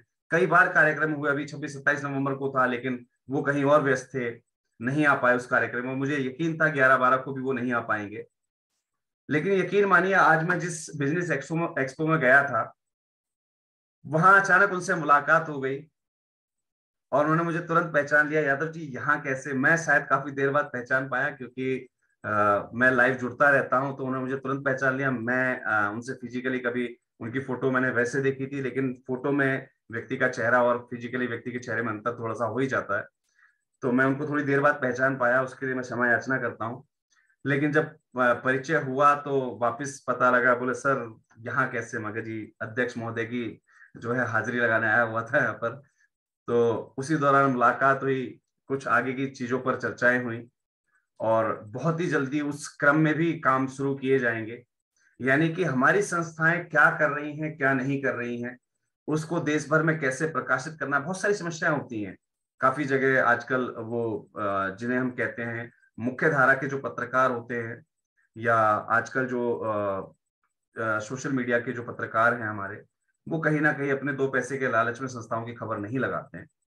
तो ये समस्याएं भी महासंघ के सामने आई हुई थी, और यकीन मानिए कि महासंघ काफी समय से इस पे वर्क कर रहा है। और पीछे हमने प्रकाशंस भी दिए थे। जो संस्थाएं बहुत पहले से जुड़ी हैं उनको पता होगा कि राष्ट्रीय एनजीओ महासंघ का एक न्यूज़पेपर जो है प्रकाशित होता था सोशल न्यूज लाइव के नाम से, लेकिन उसको जो है रीनेम किया गया, क्योंकि सोशल न्यूज लाइव को हमने कन्वर्ट कर दिया था द एनजीओ ग्रुप में, चैनल को ही। और उसके जो भी प्लेटफॉर्म थे वो बंद कर दिए गए थे, क्योंकि संस्थाएं खुद के लिए अवेयर नहीं थी, वो अपनी कोई भी खबरें नहीं देती थी। तो ऑब्वियस सी बात है, अखबार को चलने के लिए खबरें लगातार चाहिए, कंटेंट्स लगातार चाहिए, क्योंकि हम वहाँ राजनीतिक खबरें नहीं छाप सकते, वहां सिर्फ संस्थाओं के कंटेंट छापे जाते हैं। तो संस्थाएं अवेयर नहीं थी, इसलिए वो प्लेटफॉर्म्स हमें रोकने पड़े थे। लेकिन यकीन मानिए कि अब जमीर आलम जी से आज मेरी मुलाकात हुई, इस संबंधित विषय पर चर्चा हुई, और जल्द ही आप लोगों को जो है उसके सदस्यता उसकी भी जो है आपको इंट्रोड्यूस करवा दी जाएगी। और जो भी लोग पत्रकार के रूप में, सामाजिक पत्रकार के रूप में काम करना चाहें, संस्थाओं की खबरें देना चाहें, लेना चाहें, उनके एडवर्टाइजमेंट लेना चाहें, बहुत सारी चीजें रहेंगी उनके अंदर। तो वो सारी चीजें जल्दी जल्दी इंट्रोड्यूस की जाएंगी। तो यकीन मानिए कि पिलाने वाला परमात्मा है, कहीं ना कहीं वो रास्ते नए खोलता जाता है, कुछ ना कुछ नया करने का हमें अवसर मिलता है, कुछ ना कुछ नया सोचने का अवसर मिलता है। अभी आप लोग जानते होंगे, कल से एक सीरीज स्टार्ट की गई है, 23 grant applications, non stop applications, जिसके अंदर कल पहली एप्लीकेशन आपको इंट्रोड्यूस करवा दी गई थी शाम को 6 बजे। हिंदी भाषा के प्रचार के लिए सरकारी योजनाओं के अंतर्गत आपको जो है आर्थिक सहायता मिलती है, उसकी ग्रांट एप्लीकेशन कैसे करनी है वो सभी तरीके बता दिए गए हैं। उसके अंदर प्रकाशन से संबंधित, पुस्तक प्रकाशन से संबंधित, स्कूलों में अगर आप जो नॉन हिंदी स्पीकिंग जो एरियाज हैं उनके अंदर अगर आप हिंदी पढ़ा रहे हैं, हिंदी बुलवा रहे हैं, तो उन संस्थाओं को, उन स्कूलों को ग्रांट मिल रही है। जो अन्य संस्थाएं किसी भी प्रकार के हिंदी के प्रचार प्रसार में वर्क करना चाह रही हैं, कर रही हैं, या आगे कर सकती हैं, तो उन सभी के लिए कल हमने एक ग्रांट इंट्रोड्यूस करवाई है। यकीन मानिए थ्रू आउट द ईयर ये ग्रांट एप्लीकेशन चलती रहती है। और मैं निवेदन करना चाहूंगा राष्ट्रीय जो महासंघ के सभी संस्थाओं से, जिन जिन्होंने ये ग्रांट अप्लाई की है, अप्लाई करने के बाद उसका एक नोटिफिकेशन या उसकी सूचना राष्ट्रीय जो महासंघ के पास जरूर भेजें। पूरा प्रयास किया जाएगा कि आपको संबंधित विभाग से पूरा सहयोग मिले उस ग्रांट आवेदन में। तो ये मेरा मैसेज सभी संस्थाओं के लिए, संबद्ध संस्थाओं के लिए, कि जो जो आवेदन करें वो राष्ट्रीय एनजीओ महासंघ को सूचित जरूर कर दें, जिससे कि हम आगे आपके लिए कुछ अप्रोच लगा सकें, आगे हम आपके लिए बात कर सकें, जिससे कि संबंधित विभाग आपको जो है पूरा कोऑपरेट करेगा आपके इस एप्लीकेशन के अंदर। तो काफी सारी चीजें हैं और शेयर करने को बहुत कुछ है अपने पास, लेकिन समय की बाध्यता है। कल के लिए टास्क आपको बता दिया गया है ऑलरेडी, कि कल यानी कि आज और कल में आपको जो टास्क पूरा करना है उसका नाम है सेवा भोज। और इस सेवा भोज के अंदर आपको 1 रुपए, 2 रुपए या 5 रुपए के अंदर आपको मोर देन 30 यानी कि 30 से अधिक लोगों को भोजन की व्यवस्थाएं उपलब्ध करवानी है। और उसके लिए जो स्थान है वो इस बार तय किया गया है, चयनित किया गया है, कि आपकी वो एक्टिविटी संबंधित आपका जो नियर बाय जो स्वास्थ्य केंद्र है, सरकारी अस्पताल वगैरह है, वहां पर कंडक्ट करवाई जाए।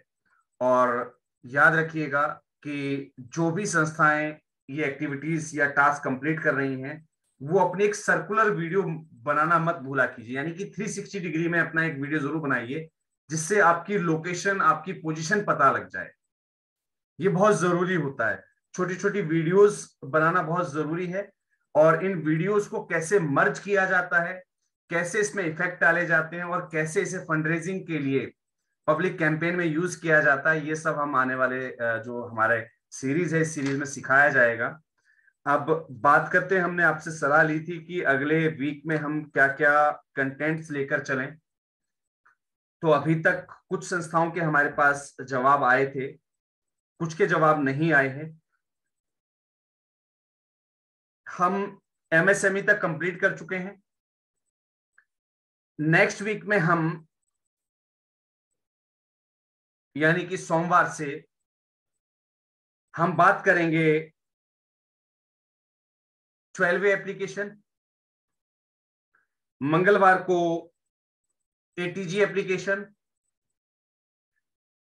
बुधवार को हम बात करेंगे 10BD फॉर्म यानी कि जो आपका डोनर का डाटा फाइल किया जाता है इनकम टैक्स की साइट पर, वो कैसे आप फाइल कर सकते हैं उसके बारे में।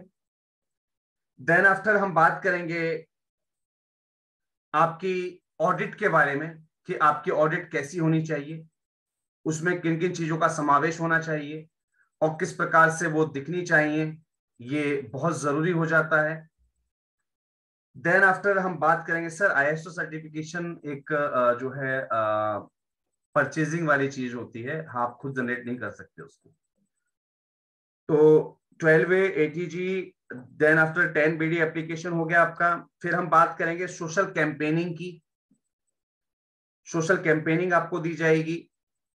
देन आफ्टर बात की जाएगी आपकी डोनेशन स्लिप के बारे में कि आपकी डोनेशन स्लिप कैसी होनी चाहिए, क्या क्या उसमें पॉइंट्स रखे जाते हैं, कौन कौन से पॉइंट्स हमें नहीं रखने हैं। और जो 6th डे रहेगा, छठा दिन रहेगा, वो रहेगा आपके लेटर हेड के बारे में कि आपका लेटर हेड किस प्रकार से डिजाइन होना चाहिए, उसमें क्या क्या चीजें जरूरी होती हैं और कौन सी चीजें हम बेवजह उसमें टैग कर देते हैं जो कि हमारे लेटर हेड पर नहीं होनी चाहिए। तो 6 दिन का अगला जो प्रारूप है आपके साथ शेयर कर दिया गया है। आने वाले 6 दिनों में हम इन संबंधित सभी विषयों पर चर्चा करने वाले हैं। कल ऑफ रहेगा, कल का दिन आपको टास्क के लिए दिया गया है। माननीय अध्यक्ष महोदय से मेरा निवेदन है, एक बार अपने आप को अनम्यूट कर लें। उसके बाद कुछ हैंड रेज हुए हैं तो हम उनके भी प्रश्नों के जवाब उनकी संबंधित विषयों पर बात करेंगे। माननीय अध्यक्ष महोदय को मैं जो है लाइन ट्रांसफर कर रहा हूं। Sir please. थैंक यू साथियों, सभी साथियों को नमस्कार। साथियों, जो जैसा भी आपने सुना, यादव जी ने इतना ब्रीफ में अभी आपको सारा कुछ बताया कि भाई हम केस सीरीज में क्या चाहते हैं। आप सब लोगों को हम चाहते हैं कि एक्टिव करना। अगर आप लोग एक्टिव हो गए ना, तो फिर आपको शायद इसी उसमें, देखिए मैं तो एक ही बात को मानता हूं कि भाई मेरे को तो यह है कि आप लोगों को फंड दिलवाना है। मेरा अपना एक ही उद्देश्य है कि भाई संस्थाओं को, क्योंकि किसी भी संस्था से बात करो, सबके साथ फंडिंग की प्रॉब्लम है। और मेरा ये मानना है कि भाई संस्था अब समाज के लिए काम करने हैं तो ठीक है, थोड़ा बहुत तो आप कंट्रीब्यूट कर, और समाज से जरूर लें, कंपनियों से लें, गवर्नमेंट से लें। तो मेरा अपना ये मानना है कि भाई मैं आप लोगों को 31 मार्च तक, इसी फाइनेंशियल ईयर में, नेक्स्ट ईयर तो बहुत बड़ा वो हमारा टारगेट है, मगर कम से कम इसी फाइनेंशियल ईयर में एक छोटी सी ग्रांट, इतनी छोटी सी भी नहीं कि भाई कम से 3 फिगर में ही हो, नहीं, मैं कम से कम उसको कुछ अच्छे खासे उसमें आपको करना चाहता हूँ, करवाना चाहता हूँ। मेरी तो क्या औकात है कि मैं तो कुछ नहीं कर रहा, भाई आप सब लोगों के सहयोग के लिए, आप सब लोगों के लिए मैं यहाँ आया हुआ हूँ। कई कंपनियों में बात चल रही है, कुछ फाइनल भी हो गया है, मगर फाइनल बात ही हो रही है। रिजल्ट आ जाएगा नेक्स्ट वीक में, शायद उम्मीद है ऊपर वाले की कृपा रही तो नेक्स्ट वीक में रिजल्ट आ जाएगा। और रिजल्ट आते ही महासंघ द्वारा आपको बताया जाएगा। बशर्ते आप लोगों से, मैंने कल भी रोजाना यही रिक्वेस्ट कर रहा हूँ कि आप लोग अपने पेपर को कंप्लीट करिए, आपके पास डॉक्यूमेंट्स होने चाहिए, आप महासंघ के जो सोशल मीडिया प्लेटफॉर्म पे उस पर एक्टिव रहें, आप केस बुक सीरीज में अपनी अटेंडेंस लगाइए, आप लोग हमें सुझाव दें। यहाँ क्या है, लोग हमें सुझाव नहीं दे रहे, हमें बता नहीं रहे। हम ये चाह रहे हैं कि आप लोगों के अंदर से जब सुझाव निकल के आएंगे ना, हम किस किस सीरीज पर बात करें, किस किस टॉपिक पे बात करें। अभी बहुत से टॉपिक अनछुए हैं जो आपको पता है, आपके मन में है, मगर कोई लोग, ये एक ऐसा प्लेटफॉर्म आपको दिया जा रहा है, आप खुल के अपनी बात रख सकते हैं यहाँ। मन न जाने क्यों संस्था वाले कुछ बता के राजी नहीं होते, या अपना ज्ञान शेयर नहीं करना चाह रहे। उन्हें ये लगता है कि यार हमने अपना ज्ञान शेयर कर लिया तो यार हमारी बात सबको पता लग जाएगी। देखिए अभी यादव जी ने क्या कहा, जितना भी आप ज्ञान बांटेंगे ना, जो चीज जितना बांटेंगे वो चीज मल्टीप्लाई होकर आपके पास आएगी। आप अपने ज्ञान को बांटिए, वोकेबुलरी उससे बढ़ेगी, आपका हिम्मत बढ़ेगी, आपको अंदर कॉन्फिडेंस आएगा कि भाई जो मैंने एक बात बताई, महासंघ को एक मैसेज दिया और महासंघ वालों ने मेरी उस पर वीडियो बनाई या उसके बारे में क्या सीरीज में लगी, आपको भी अच्छा लगेगा। आपका नाम भी 54 जो लोग हैं इन सबके साथ जो उस समय प्रेजेंट होंगे सबके बताया जाएगा कि भाई महासंघ में इस चैप्टर के लिए इन्होंने सजेशन दिया। कई चैप्टर आ रहे हैं, कई सब्जेक्ट आ रहे हैं, मगर आप लोगों की तरफ से कोई सपोर्ट नहीं मिल रहा हमें। आप लोगों से अनुरोध है कि आप लोग थोड़ा सा एक्टिव हो जाइए महासंघ के प्रति और अपने डॉक्यूमेंट्स के प्रति। देखिए, आप महासंघ के प्रति नहीं होंगे, अगर आपने जितनी भी अपने डॉक्यूमेंट्स भी अगर आपने कंप्लीट नहीं करे ना, तो भी आपका अभी भी, जैसे अभी बहुत से लोग हैं इनके ATG 12A नहीं है, उसमें बायोलॉजी में अमेंडमेंट नहीं है। देखिए अभी क्या है कि जिन लोगों ने अपने बायोलॉजी, इसके भी बायोलॉजी में अमेंडमेंट नहीं है, आपने केस सीरीज में देखा, आप उस वीडियो को देखिए, अपने बायोलॉजी को अमेंडमेंट कराइए, तो जिससे जो फॉर्च्यून 500 जो NGO होगी, फादर जो जिनको हमने बनाना है, अगर आपके बायोलॉजी में नहीं हुई ना, तो फिर हम शायद आपको साथ लेकर नहीं चल पाएंगे। जिन जिन साथियों के बायोलॉजी में वो सब्जेक्ट ही नहीं होंगे, CSR ग्रांट का अगर आपने CSR 1 बनवा लिया और आपके बायोलॉजी में ही लिखा हुआ नहीं हुआ, इसलिए आप CSR ग्रांट ले सकते हैं, कंपनी आपको डिनाई कर देगी। देखिए, क्योंकि मैं यहाँ जो CSR एजेंसी के पास जा रहा हूँ, वो सबसे पहले बायोलॉजी देख रहे हैं कि किसके बायोलॉजी में लिखा हुआ है कि आप CSR ले सकते हैं या नहीं ले सकते। CSR की जो गाइडलाइंस है, उसमें जो टॉपिक दिए हुए हैं वो आपके उसमें है कि नहीं है। क्या आप पावर्टी पर ले सकते हैं, ड्रिंकिंग वाटर पे ले सकते हैं, ड्रिंकिंग वाटर सैनिटेशन पे, और बहुत हंगर पे, वो किस किस टॉपिक पे आप ले सकते हैं। पता लगे आपने वही जो 10 साल पहले या 5 साल पहले आपकी जो, जैसे 2013 से पहले जो संस्थाएं थी, जब CSR नहीं था, और आपने उसमें अभी तक अपना रिवाइज नहीं कराया, और आप फिर चाहेंगे कि आपको CSR मिले, सर वो पॉसिबल ही नहीं होगा, क्योंकि आपके बायोलॉजी में नहीं होगा। तो आप सभी संस्था वालों से अनुरोध है, अपने जो अभी हमारी जो सबसे पहले जो केस सीरीज में आई थी बायोलॉजी, अपने बायोलॉजी को चेक करें, उसमें जो भी कमी है सभी साथी उसमें अपने CSR पर जरूर डलवाएं। अगर क्योंकि CSR अगर आपके बायोलॉजी में नहीं होगा तो आप CSR ग्रांट नहीं ले सकते। तो सभी साथियों से अनुरोध है, अपने डॉक्यूमेंट्स को चेक करें, अपने बायोलॉजी को, खासकर बायोलॉजी पैन कार्ड, और जो हमारी ATG, जिन साथियों के पास ATG और 12A है, वो ये देखें कि भाई हमारी ATG और 12A के तहत जो हमारी वो जाती ITR किस में जा रही है। ITR हमारी 5 जा रही है, ITR 7 जा रही है। जिन साथियों के पास ATG है और 12A है, उनके पास उनकी ITR 7 जाती है, और जिनके पास ATG 12 नहीं है, लोग कहते थे ITR जा रही है। भाई ITR भी यही तो वो रहता है। ITR कौन सी आपकी ITR गई है? क्या आपके CA ने जो आपको सर्टिफिकेट दिया है, CA रिपोर्ट दिया है, 2 साल से कंपलसरी है, उसमें UDIN नंबर होना बहुत कंपलसरी है। अगर आपके उसमें आपके CA ने आपकी CA रिपोर्ट में UDIN नंबर नहीं डाला, तो वो जो आपकी ग्रांट जो CA रिपोर्ट है वो एलिजिबल नहीं होगी। आप ग्रांट के लिए किसी भी डिपार्टमेंट में एलिजिबल नहीं होंगे। साथियों, अपने पेपर को कंप्लीट करें, और क्योंकि समय ज्यादा होता जा रहा है, मैं अपनी बात को राउंड करता हूं। धन्यवाद। Over to Shri Yadav ji. धन्यवाद। Thank you sir, thanks a lot. और कुछ चीजें और भी शेयर करनी थी, मेरे पास काफी सारे कॉल्स आए थे। उन कॉल्स में से कुछ कॉल्स इस प्रकार के भी थे कि सर पोस्टर का कुछ ऐसा डिजाइन करवा दिया जाए जो सभी में कॉमन यूज हो जाए। आप यकीन मानिए कि जब आप रोड सेफ्टी पर वर्क कर रहे हैं, तो रोड सेफ्टी के पोस्टर को आप महिला सशक्तिकरण में यूज नहीं कर सकते। महिला सशक्तिकरण के पोस्टर को आप चाय में यूज नहीं कर सकते। चाय के पोस्टर को आप खाने में यूज नहीं कर सकते। और अगर 3x5 के एक पोस्टर, यानी कि 5 या 15 और 10 रुपए स्क्वायर फीट की अगर मैं बात करूं, तो 150 रुपए के अगर पोस्टर बनाने में आपको समस्या आ रही है, तो आप NGO नहीं चला सकते सर, बंद कर दीजिए। ये प्रैक्टिकल चीजें बता रहा हूं मैं आपको। कुछ चीजें हैं, आज आपने जो पोस्टर आपने चाय के लिए बना लिया, ये आपके हर साल काम आएगा। जितनी बार आप सेवाएं देंगे उतनी बार काम आएगा आपके। आज आप भोजन सेवा के लिए कोई पोस्टर डिजाइन करवा रहे हैं, वो हर बार काम आएगा आपके, हर जगह काम आएगा आपके। तो बहुत सारी चीजें रहती हैं, हर एक चीज में शॉर्टकट मत लेकर चलिए। कुछ संस्थाएं हमारे साथ जिन्होंने वादा किया, उस वादे पर पूरी भी उतरी हैं। काफी संस्थाओं ने लगभग 5 से अधिक संस्थाओं को 11 जनवरी को होने वाले 11 और 12 फरवरी को होने वाले वर्कशॉप के लिए इनवाइट किया है, उनके पास जनरेट करवाए हैं। एक एक संस्था ने, कई संस्थाएं ऐसी हैं जिन्होंने 10-10 पास जनरेट करवाए हैं, अन्य संस्थाओं को इनवाइट किया है।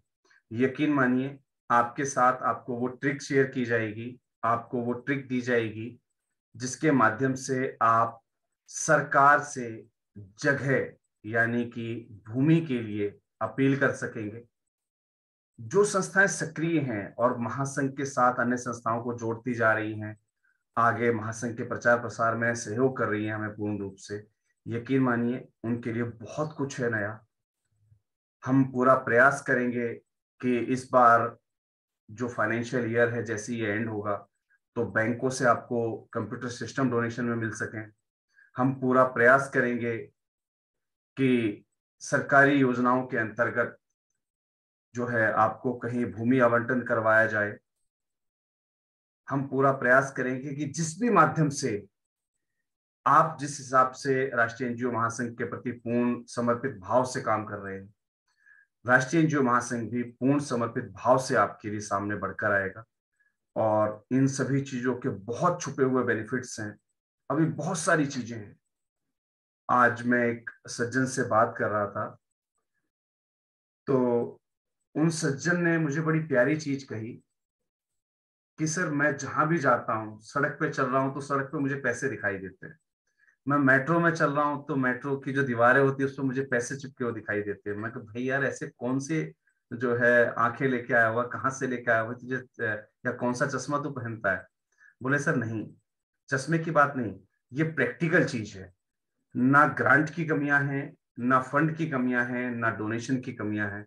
ये बात आप भी जानते हैं यादव जी कि कमी सिर्फ है तो हमारे प्रयासों की।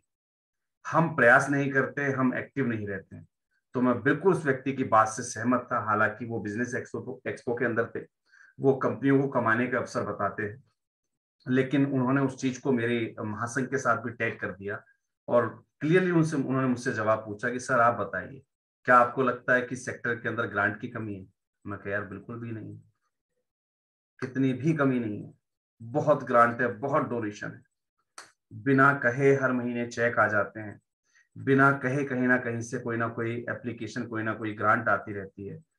बहुत से लोग सोचते हैं कि यार हम दिन में 10 बार यादव जी को फोन करते हैं, लेकिन हमें कुछ विशेष सहयोग नहीं मिल पाता। कुछ लोगों को लगता है यार कुछ विशेष सहयोग रहता हो। यार मुझे बड़ी एक प्रैक्टिकल चीज बताइए, मैंने आपको बड़ी प्यारी चीज सिखाई है, अगर उस सिखाई हुई चीज पे भी आप अमल नहीं कर पाए तो फिर आप जिंदगी में कुछ नहीं कर पाएंगे।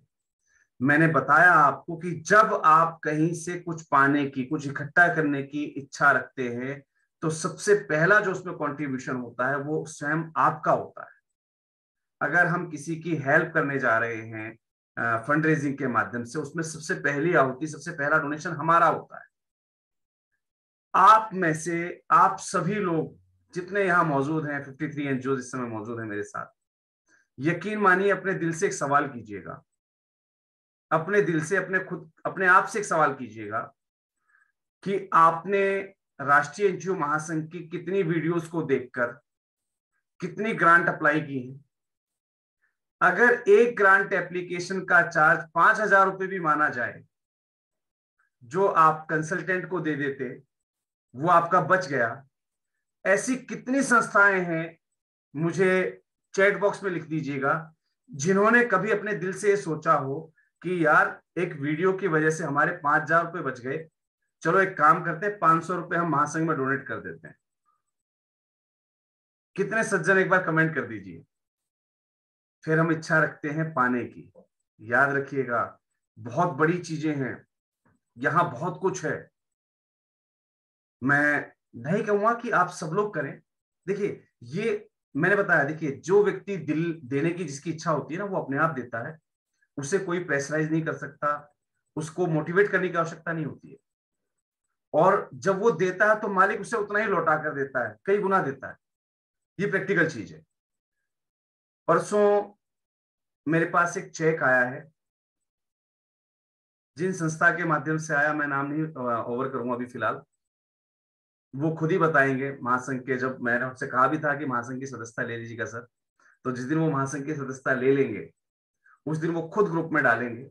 मैंने वो सर चेक संभाल के रखा हुआ है, वो अभी इनकैश नहीं होगा, निश्चिंत रहिए, जब तक आप महासंघ में जुड़ नहीं जाएंगे और खुद ओवर नहीं करेंगे। उनको एक ग्रांट मिली अभी 36 लाख रुपए की, और मान्यवर ने 36,000 रुपए का चेक महासंघ के नाम भेज दिया। देखिए, ये होती है प्रबल इच्छाएं। पाया है तो देना सीखिए, ये प्रैक्टिकल चीज है। और जब हम देना सीख जाते हैं तो आना अपने आप शुरू हो जाता है। ये बड़ी प्रैक्टिकल चीज है। मैं कह रहा हूं, क्लियर आप लोगों के सामने हूं, सबके सामने समक्ष रूप से बात कर रहा हूं। सभी लोग हैं यहाँ पर मौजूद। कोई भी एक व्यक्ति यहाँ कमेंट करके बता दे कि सर बिल्कुल मैंने प्रोसीजर कभी फॉलो किया था। ग्रांट सभी ने किसी ना किसी ने अप्लाई जरूर की होंगी। महासंघ से कोई ना कोई ज्ञान, कोई ना कोई चीज आपको जरूर मिली है, कोई ना कोई शिक्षा आपको जरूर मिली है। लेकिन क्या आपने कभी कोशिश की गुरु दक्षिणा की? नहीं की होगी। आप देना सीखेंगे, परमात्मा आपको देना सीखेगा। ये बड़ी प्रैक्टिकल चीज है, ये बड़ी प्रैक्टिकल चीज है। और जिन लोगों ने इसको स्टार्ट कर दिया है वो जानते हैं कि वो अब किस पोजीशन पर हैं। सबसे पहले माननीय अध्यक्ष महोदय, अभी तो मैं नाम कुछ तो भाई जो महासंघ से जुड़े हुए उनके नाम तो ले ही सकता हूँ। सबसे पहले तो माननीय अध्यक्ष महोदय फंड रेजिंग करते हैं। जितना भी फंड जनरेट होता है उनका एक अपना सिस्टम है, उस सिस्टम के अनुसार उनकी जो इच्छा होती है वो महासंघ में डोनेट कर देते हैं तुरंत, पता भी नहीं लगता। मैसेज नहीं करते कभी, स्क्रीनशॉट नहीं भेजते कभी। मैं कहता हूँ यार ये आया कहाँ से, तो नाम देखता हूँ उसमें प्रदीप जी, तो मैं यार गजब हो गया, दादा मानेंगे नहीं कभी भी। नहीं सर मेरी तो फंड रेजिंग टीम चल रही है। अगर मुझे स्क्रीन शेयर करना नहीं आता मैं आपको व्हाट्सएप कर देता हूँ अभी का। अगर देखिए सर, प्रत्यक्ष को ये लोग देख ले, मैं सर आपको शेयर कर रहा हूँ भी कि आज का जो फंड रेज है आप सर उसको शेयर कर देना, मेरे को शेयर कर डाल दीजिए सर, ग्रुप में डाल दीजिएगा। अरे नहीं सर, आप देखिए वहां से लोग ग्रुपों में नहीं देखते ना सर। आप मीटिंग चल रही है तो कम मैं आपको भेज रहा हूँ सर अभी। आप मुझे व्हाट्सएप कर दीजिए, देखिए अपना हाँ मैं 1 मिनट में सर व्हाट्सएप कर रहा हूँ आपको। हाँ कि सर काम हो रहा है, हमने तो ये दिखाना है कि भाई लोग काम कर रहे हैं अभी। बिल्कुल सर, देखिए जो व्यक्ति मेहनत करता है, जो व्यक्ति दिल से, खुले दिल से काम कर रहा हो ना, उससे कभी किसी चीज की कमी नहीं आती है। ये बड़ी प्रैक्टिकल चीज है, ये बड़ी प्रैक्टिकल चीज है। कई लोग कहते हैं सर तो अध्यक्ष महोदय पर मेहरबान है, नेवल समुदाय कल्याण संघ पर मेहरबान है। यार भैया मैं मेहरबान नहीं हूँ, ये उनका रिस्क मैनेजमेंट है। वो एक मॉल बुक करते हैं, 2-2.5 लाख रुपए तुरंत इन्वेस्ट कर देते हैं, ठीक है, वो किसी से सलाह नहीं लेते, काम आपको करना है, रिस्क मैनेजमेंट आपका अपना होता है। वो 1 मिनट नहीं सोचते। मैंने आज तक कभी किसी मॉल वाले को नहीं दिए 50,000 रुपए। मैंने आज तक कभी किसी मॉल वाले को 50,000 रुपए नहीं दिए, और हमारे अध्यक्ष महोदय 2-2 लाख रुपए मॉल बुक करते हैं। तो जो जैसा देता है, जो जैसा इन्वेस्ट कर रहा है वैसा पा रहा है। इसमें तो कोई बात है ही नहीं कि भाई उनको क्यों मिल रहा है या हमें क्यों नहीं मिल पा रहा।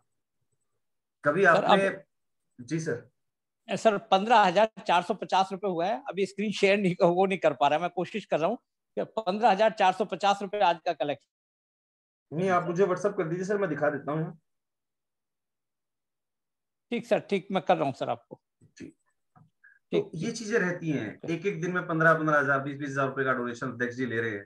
लेकिन ऑब्वियस सी चीज है, मान के चलिए कि इन्होंने अपने हिसाब से अपनी टीम तैयार कर रखी है, अपने हिसाब से उनको ऐसी जगह स्टेब्लिश किया हुआ है, उस जगह पर बैठने के लिए 2 लाख रुपए दे रखे हैं। तो ऑब्वियस सी चीज है, जब जितने बड़े मॉल में जाएंगे उतने बड़े रईस लोग वहां आते हैं, तो उनके लिए 10-15 हजार रुपए डोनेट करना कोई बड़ी चीज नहीं होती। तो हम जैसा सर्कल पाएंगे, जिस सर्कल में हम लोग रहेंगे, और अभी तो माननीय अध्यक्ष महोदय ने काफी शायद लगभग 1 महीने से शेयर करना ही बंद कर रखा है।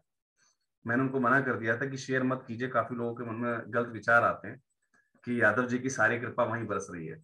अरे ऐसा कुछ नहीं है भैया, मैं तो यहाँ भातुगढ़ में बैठा हूँ भाई, मेरी कैनोपी यहाँ रखी हुई है, कहो तो अभी उठा के लाके दिखा देता हूँ।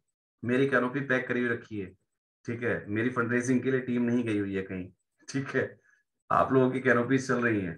लेकिन जिसका जैसा वर्किंग होती है उसका वैसा डोनेशन आ रहा है। हम लोग फंड रेजिंग कैंपेन चला रहे हैं, लेकिन ग्राउंड पे हमारा काम नहीं है।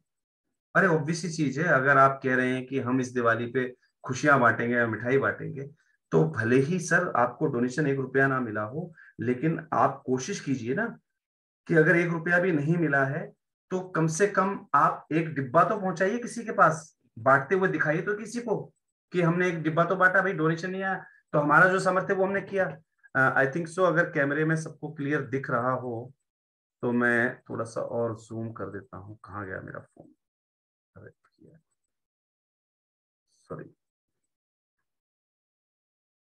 ये माननीय अध्यक्ष महोदय की स्क्रीनशॉट मेरे पास आया हुआ है, मुझे इसमें क्लियर नहीं दिख रहा, दिखेगा जैसे मैं ग्रुप में शेयर कर दूंगा सभी के पास, तो सभी लोग चेक कर लीजिएगा। 15,450 रुपए का सर को जो है आज का कलेक्शन बता रहा है इसमें, टूडेज कलेक्शन 15,450। और जिस हिसाब से नाम दिखा रहा है वेंकटेश, कैलाश नाथन, लिंगार्जुना, तो ऑब्वियस सी बात है साउथ के नाम है तो सर की टीम अभी साउथ में ही लगी हुई है। तो काफी सारी चीजें हैं। देखिए, रिस्क मैनेजमेंट आपके अपने हाथ में, मेहनत आपको करनी है, तरीका बताने का काम है राष्ट्रीय एनजीओ महासंघ का। राष्ट्रीय एनजीओ महासंघ आपको रास्ता बता सकता है, चलना उसको, उस पर चलना आपको पड़ेगा। चलिए जी, मैं अब फटाफट जो है कुछ सवाल ले लेता हूँ। रंगश्री जी, अपने आप को अनम्यूट कीजिएगा सर। रंग सृष्टि जी। हाँ सर, नमस्कार। नमस्कार श्रीमान जी। सबसे पहले तो आपको बहुत बहुत बधाई सर। सर बहुत बहुत धन्यवाद सर इसके लिए। और तबीयत थोड़ी ठीक नहीं थी इसलिए मैं कल उपस्थित नहीं था, कल परसों जी, थोड़ी सी एकदम इतनी तबीयत खराब थी कि मैं उठ नहीं पा रहा था। आज भी तबीयत ठीक नहीं है, लेकिन आज तो ठीक। स्वास्थ्य पहले जरूरी है सर, बिल्कुल। हाँ, आपने स्वास्थ्य का ध्यान रखें। तो सर मैंने वो क्लास आपका किया था जी जिसमें आपने बताया था दर्पण के बारे में। जी। तो एनजीओ दर्पण मैंने खोल करके अपना चेक किया था, उसमें मेरा लगभग सारी चीजें ठीक थी। उसमें मैंने वो सोर्स मैनेजमेंट वाला जो ये होता है सोर्स फंड वाला जी, और उसमें भी मैंने कुछ कुछ डाल रखा था, लेकिन अपडेट नहीं है। ओके, तो वो मैं कोशिश कर रहा हूँ कि उसको मैं अपडेट कर दूं। तो बिल्कुल वो सर। मेरा सब ठीक था, बहुत बढ़िया था सर। आपने जो ज्ञान दिया था, वो जो बताया आपने, बहुत ही अच्छा, बहुत अच्छा लगा था। उस समय भी मैंने कहा था। थैंक यू और सर। सर अगर कोई ग्रुप है सर तो मुझे भी जोड़िए उसमें, ताकि हमें भी संदेश मिलता रहे। जी माननीय, मैं अपनी टीम से एक बार निवेदन करना चाहूंगा, एक बार चैट बॉक्स में जो है सोशल मीडिया के लिंक आप लोग शेयर कर दें। पूरी टीम से निवेदन है कि एक बार जो है आप लोग लिंक जरूर शेयर कर दें ग्रुप के अंदर, चैट बॉक्स में। और सर आप मुझे जो है, हाँ ग्रुप में सर लिंक भेज दिया गया, माननीय अध्यक्ष महोदय ने भेज दिया। उसमें सबसे लास्ट जो लिंक है वो चैट का ही है, यानी कि हमारे व्हाट्सएप ग्रुप का है। तो उसमें आप अच्छा क्लिक करके ज्वाइन हो सकते हैं, नहीं तो आप मुझे पर्सनली व्हाट्सएप कर दीजिएगा, मैं वहां से आपको शेयर भी करवा दूंगा। अच्छा, धन्यवाद धन्यवाद सर। थैंक यू श्रीमान और जी। वो 22 ग्रांट एप्लीकेशन वाले में मैं नहीं था सर, मुझे जरा सा इन्फॉर्म करने की कोशिश करेंगे। सर 23 ग्रांट एप्लीकेशन 2023 चल जी रहा है, जी। इसलिए 23 ग्रांट एप्लीकेशन लगातार non stop back to back दी जाएंगी आपको। आज की हाँ वीडियो हाँ। अपलोड नहीं हो पाई क्योंकि मैं एक्सपो में गया हुआ था बाहर कार्यक्रम में, तो वो शाम को रात अभी 11 या 12 बजे तक या 1 बजे तक मैं अपलोड जरूर कर दूंगा बनाकर, निश्चिंत रहिए। अच्छा, टीम काम ठीक पर है। लगी हुई है। ठीक है सर। धन्यवाद धन्यवाद sir. Okay sir. Chanakya education society, अपने आप को अनम्यूट कर लीजिएगा सर। नमस्कार दादा। नमस्कार दादा। वो दादा ये पूछ रहा था, मुझे बस वो सखी प्रोजेक्ट पर एक वीडियो चाहिए थी। जी सखी प्रोजेक्ट आप जो चलाते हैं उसके लिए, जी। उसके लिए एक दिन का टॉपिक चाहिए था मुझे। सर सखी प्रोजेक्ट, देखिए प्रोजेक्ट पर टॉपिक नहीं है सर, याद रखिएगा। यहाँ पर टॉपिक जी रहेंगे जो वो सिर्फ डॉक्यूमेंटेशन के रहेंगे, जी प्रोजेक्ट या दादा। अन्य चीजों पर टॉपिक नहीं रहेंगे। उसके लिए मैं आपको नंबर प्रोवाइड करवा दूंगा। ठीक है जी, आप जी टीम से डायरेक्टली कांटेक्ट करिए या फिर आप मुझे व्हाट्सअप कर दीजिएगा, मैं आपको सखी जी प्रोजेक्ट की डिटेल भेज दूंगा। सभी जी संस्थाओं के लिए सखी प्रोजेक्ट वाइडली ओपन कर दिया गया है क्राउड फंडिंग के कंसेप्ट के अंदर, यानी कि क्राउड जी। फंडिंग आपको उसके माध्यम से करवाई जाएगी। जो भी संस्थाएं सखी प्रोजेक्ट पे वर्क करना चाहती हो वो अप्लाई कर सकती हैं। एप्लीकेशन लाइन 25 तारीख तक खुली हुई है, ठीक है दादा, उसके बाद वो धन्यवाद। प्रोजेक्ट बंद कर दिया जाएगा। ठीक है जी। ओके, राधे राधे। राधे राधे जी। निक्सॉन बक्स, अपने आप को अनम्यूट कर लीजिएगा। सर नमस्कार। नमस्कार सीमा जी। बहुत अच्छा लगता है सर आपकी क्लास में बैठ करके, थैंक यू 2 दिन से सर। ले रहा हूँ, अच्छी बातें सिखाते हैं आप। Thank you sir. एक तो सवाल ये है कि मैं अभी तक आपके राष्ट्रीय महासंघ से जुड़ा नहीं हूँ, एनजीओ महासंघ से नहीं जुड़ा हूँ। मुझे इसके बारे में, प्रोसीजर के बारे में नहीं पता है। ठीक है और एक चीज और, एक आपके अध्यक्ष जी अभी बता रहे थे कि CSR 1 लेने के लिए आपके बायलॉज में ये मेंशन होना चाहिए, तो वो क्या वहां पर हमें करेक्शन कराना होता है कि CSR 1 हमको लेना है, इसलिए उसमें बायलॉज में करेक्शन जरूरी है? नहीं सर, उन्होंने ये नहीं कहा कि CSR 01 लेने के लिए आपको बायोलॉजी में करेक्शन कराना होता है। उन्होंने कहा कि CSR 01 आपने ले लिया, उसके बाद आप ग्रांट एप्लीकेशन के लिए कंपनी के पास पहुंच गए, लेकिन वो कंपनी कह रही है भैया हम जो आपको ग्रांट देने के लिए बैठे हैं वो देने के लिए बैठे हैं वृद्धाश्रम के लिए, और आपके बायोलॉजी में वृद्धाश्रम लिखा ही नहीं है। ओके, वृद्धाश्रम नहीं है, ठीक। यानी कि अच्छा, जो तो आपको बायोलॉजी में वो 2 तारीख का, सारे 2 तारीख को जो चैप्टर दिया गया था आपको बायोलॉजी का, वो सभी चीजें आपके बायोलॉजी में होनी चाहिए सर। अच्छा, एक्चुअली सर वो मैंने नहीं लिया था क्लास, मुझे नहीं पता सर था। वीडियो अवेलेबल है चैनल पर, तो आप वीडियो से देख के उसको एक बार आप अटेंड कर लीजिएगा सर उसको पूरा। ठीक है। और सर ये आपके ये NGO महासंघ में जुड़ने के लिए क्या? NGO महासंघ से सदस्यता के लिए सर अब नियम थोड़े से बदल दिए गए हैं। आप सर कितने समय से हमें फॉलो अप कर रहे हैं? मैं सर आपके वीडियोस तो करीब 1 साल से देख रहा हूँ, और काफी देखे हैं आपके वीडियो मैंने, और काफी चीजें उससे सीखी भी हैं, और उनको देख देख करके मैंने अपना 12ATG रजिस्ट्रेशन भी कराया है, और कई सारी चीजें आपके वीडियोस देख करके मैंने किया है काम, और मैं वर्क भी करता हूँ, और मैं लोकल फंडिंग कर लेता हूँ। और अच्छे, मैं एजुकेशन में थोड़ा वर्क ज्यादा करता हूँ, जैसे गरीब बच्चों में पढ़ाने का है, जिनके पास एजुकेशन के लिए पैसा नहीं है, उनके बच्चों को लेकर के आकर के पढ़ाता हूँ अपने स्कूल में। तो इस तरीके का मैं NGO वर्क करता हूँ। बाकी तो मेरे कंबल बांटना, ये बांटना, मैं करता रहता हूँ। बहुत बढ़िया सर, बहुत बढ़िया। तो आप तो लगभग साल भर से फॉलो अप कर ही रहे हैं, तो ऑब्वियस सी बात है आपको महासंघ की उपयोगिता पता लग ही गई होगी। आप मुझे मेरे नंबर पर 9991997003 पर व्हाट्सएप कर दीजिएगा सर, मैं उस पे जो संबद्धता की नियम शर्तें हैं वो सभी आपको व्हाट्सएप करवा दूंगा। मैं आपको व्हाट्सएप करता रहता हूँ, आपसे मैंने लिंक मांगा था। अच्छा, तो उसी में सर आप मुझे एक बार टैग कर दीजिए, आप उसमें टैग कर दीजिएगा कि आपको महासंघ की संबद्धता चाहिए। ठीक है जी, मैं उसके नियम आपको भेज देता हूँ सर। ठीक है सर, थैंक यू सर, बताइए।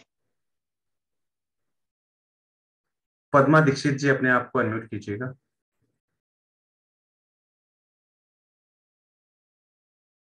पद्मा दीक्षित जी अपने आप को अनम्यूट कीजिएगा। आपने हैंड रेज किया हुआ पद्मा दीक्षित जी, अगर आप मुझे सुन पा रहे हैं अपने आप को अनम्यूट कीजिएगा।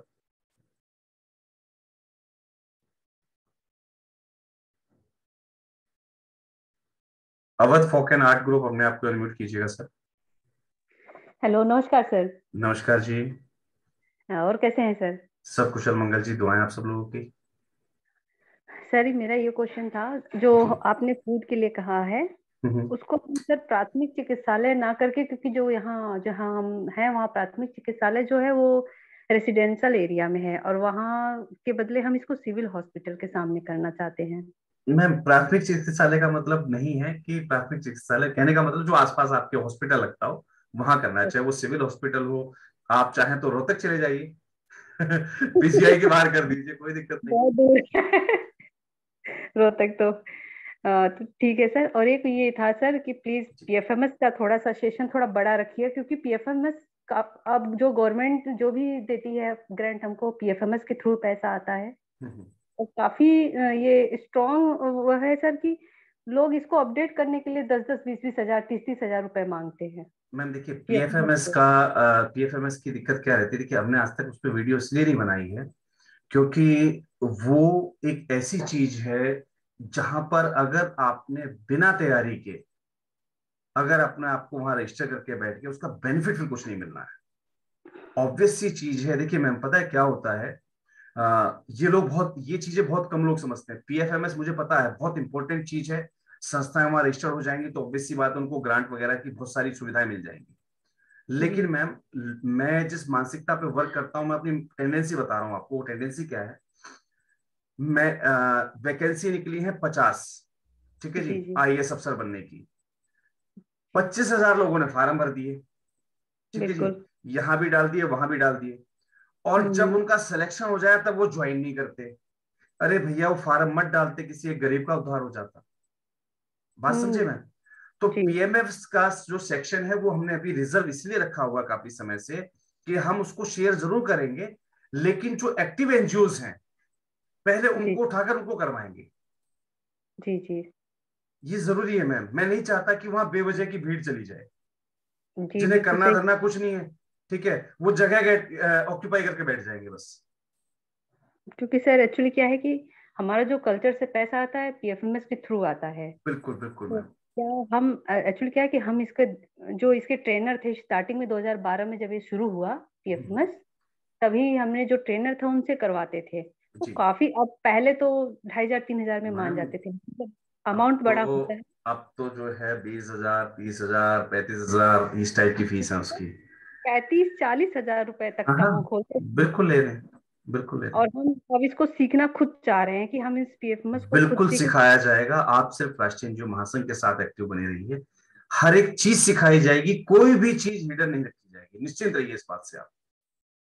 लोग कहते हैं कि गुरु कभी भी अपना गुरु मंत्र नहीं देता, लेकिन यकीन मानिए कि आपके सामने जो एनजीओ गुरु बैठा है ये अपने पास कोई मंत्र छिपाता नहीं है। सब कुछ सार्वजनिक करके चलूंगा मैं, सब कुछ बता के चलूंगा, आप निश्चिंत रहिए इस चीज से। ठीक है जी।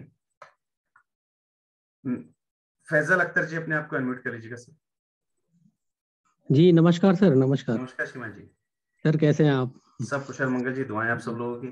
जी जी सर, वो अभी ऑब्जेक्टिव की बात हो रही थी तो मैं ये पूछना चाह रहा था, क्या अगर ऑब्जेक्टिव में कोई करेक्शन करते हैं तो 12वे कैंसिल हो जाता है क्या? देखिए अगर आपके पास 12वे जो है प्रोविजनल है तो जी ऐसे जी में आप मत कीजिएगा अभी। अगर आप करते हैं तो उससे पहले आप एक प्रियर परमिशन जरूर ले सकते हैं इनकम टैक्स डिपार्टमेंट से। अच्छा जी जी जी, उसके लिए आप क्योंकि इनकम सर टैक्स कमिश्नर के पास जाके वो जो मिलिएगा। जी जी वो जो क्लास हुई थी उसमें हमने सर पूरा टाइप कर लिया है ऑब्जेक्टिव। सर देखिए आप अपने 12वे का जो प्रोविजनल सर्टिफिकेट उसको ध्यान से पढ़िएगा, उसमें लिखा हुआ है कि ये जी उसी केस में वैलिडेट रहेगा अगर आपके उसमें बायोलॉजी में किसी प्रकार का अमेंडमेंट नहीं होता है एम ऑब्जेक्टिव्स में। ठीक है जी जी। जी तो अगर आपके जी पास 12वे जो है प्रोविजनल है तो आप एक जी। प्रियर परमिशन के साथ उसको जो है चेंज अमेंडमेंट करवा सकते हैं। अच्छा जी, मतलब परमिशन लेके कर सकते हैं जी सर ये?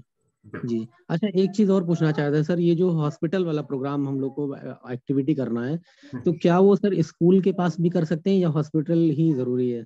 सर स्कूल, देखिए स्कूल में मध्याह्न भोजन चलता है ऑलरेडी आजकल पूरे देश में। जी जी जी स्कूलों में मध्याह्न भोजन चलता है तो वहां लगाने कोई बेनिफिट नहीं है। हॉस्पिटल्स जी का इसलिए कहा गया क्योंकि हॉस्पिटल में क्या है, व्यक्ति मजबूरी में जाता है, इमरजेंसी के अंदर जाता है, जी और जी जब जी एक मरीज को लेके जाता है तो ऑब्वियस सी बात है उसको अटेंडर के रूप में एक ना एक व्यक्ति वहां जाता ही। और जी कहीं ना कहीं भोजन करने के लिए, पेट भरने के लिए उसे जी 30, 40, 50 रुपए वहां खर्च करने होते हैं।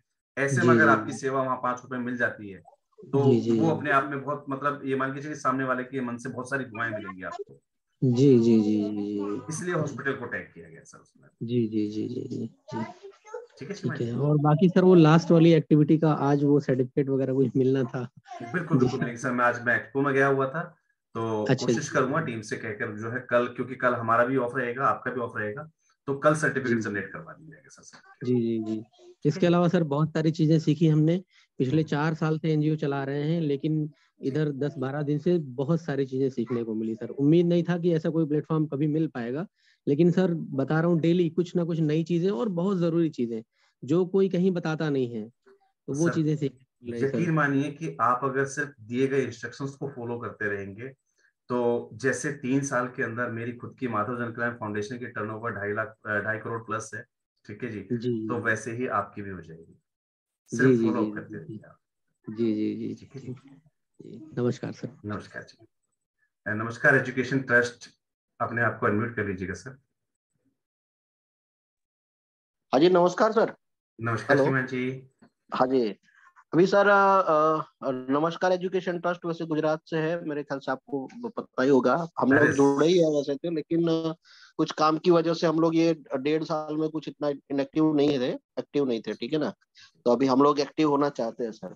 बिल्कुल हो और जाइए सर। मेरा सर सवाल ये है कि 1280G है, जैसे कि हमारा 1280G प्रोविजनल रहता है, ठीक है। तो हमारा उसमें कुछ एक्टिविटी वगैरह ज्यादा नहीं था, तो उसको प्रोविजन मतलब उसको मेन में कन्वर्ट करवाने के लिए कितने टाइम का वो रहता है हमारे पास? सर आप 6 महीने से, जिस दिन आपको प्रोविजनल मिला है उसके हाँ 6 महीने से लेकर और जब तक की उसकी वैलिडिटी है, मान लीजिए उसकी वैलिडिटी फरवरी 2025 तक है, तब हाँ, तक आप हाँ। कर सकते हैं भाई, कोई दिक्कत वाली बात ऐसा नहीं है ना सर 6 महीने में उसको कर ही देना, ऐसा कुछ रूल वगैरह? सर देखिए, हालांकि कुछ कंडीशंस उसमें डाली गई हैं, उसमें क्लियरली लिखा रहता है कि 6 महीने के अंदर आप जो है परमानेंट के लिए अप्लाई कर दीजिए। हाँ, लेकिन मैं आपको बता रहा हूँ कि आप चाहे 6 महीने में अप्लाई कीजिए, चाहे आप हाँ, 3 साल में अप्लाई कीजिए, इनकम टैक्स ओके, कमिश्नर की जो है ना एक बड़ी सी चिट्ठी आपके पास जरूर आती है कि भाई आपको हाँ, ये डॉक्यूमेंट दिखाना है, ये चीज लेके आइए। ठीक है, ओ- तो ओके, अभी क्यों भसड़ में पड़ना, खाम वो कैंसिल कर देगा। 3 साल हाँ, इसके मजे ले लीजिए प्रोविजनल ओके, के। ठीक है, मैं भी अच्छा, 3 साल, देखिए मेरे पास भी प्रोविजनल है सर अभी तक। ठीक है, ऐसा मैं ऐसा भी है इस क्या? प्रोविजनल के मजे ले रहा हूँ। ठीक है, जिस दिन मुझे हाँ, हाँ, लगेगा 3 साल के बाद कि कमिश्नर उंगली कर रहा है, तो संस्थाएं हाँ, बहुत सारी, आप तो सब लोग बैठे हुए, एक नोटिस भिजवा देंगे उसके पास भी। ठीक है, जवाब देता अच्छा, घूमेगा वो भी, है ना। अच्छा, अच्छा, okay। और सर ये 12 तारीख का जो है प्रोग्राम आपका, 12-13 का, ठीक है ना? 11 और 12 फरवरी सर। 11-12 फरवरी का, ठीक जी है ना? तो उसका कुछ अगर लिंक वगैरह हो तो, क्योंकि देखा नहीं सर, है मैंने, अभी बिल्कुल मुझे सुना। तत्काल आप व्हाट्सअप कर दीजिएगा। हाँ, ठीक हाँ, है जी, हाँ, हाँ, मैं आपको हाँ, उसमें रजिस्ट्रेशन का लिंक भेज देता हूँ, आप लोग तुरंत अपना रजिस्ट्रेशन करवा लीजिए।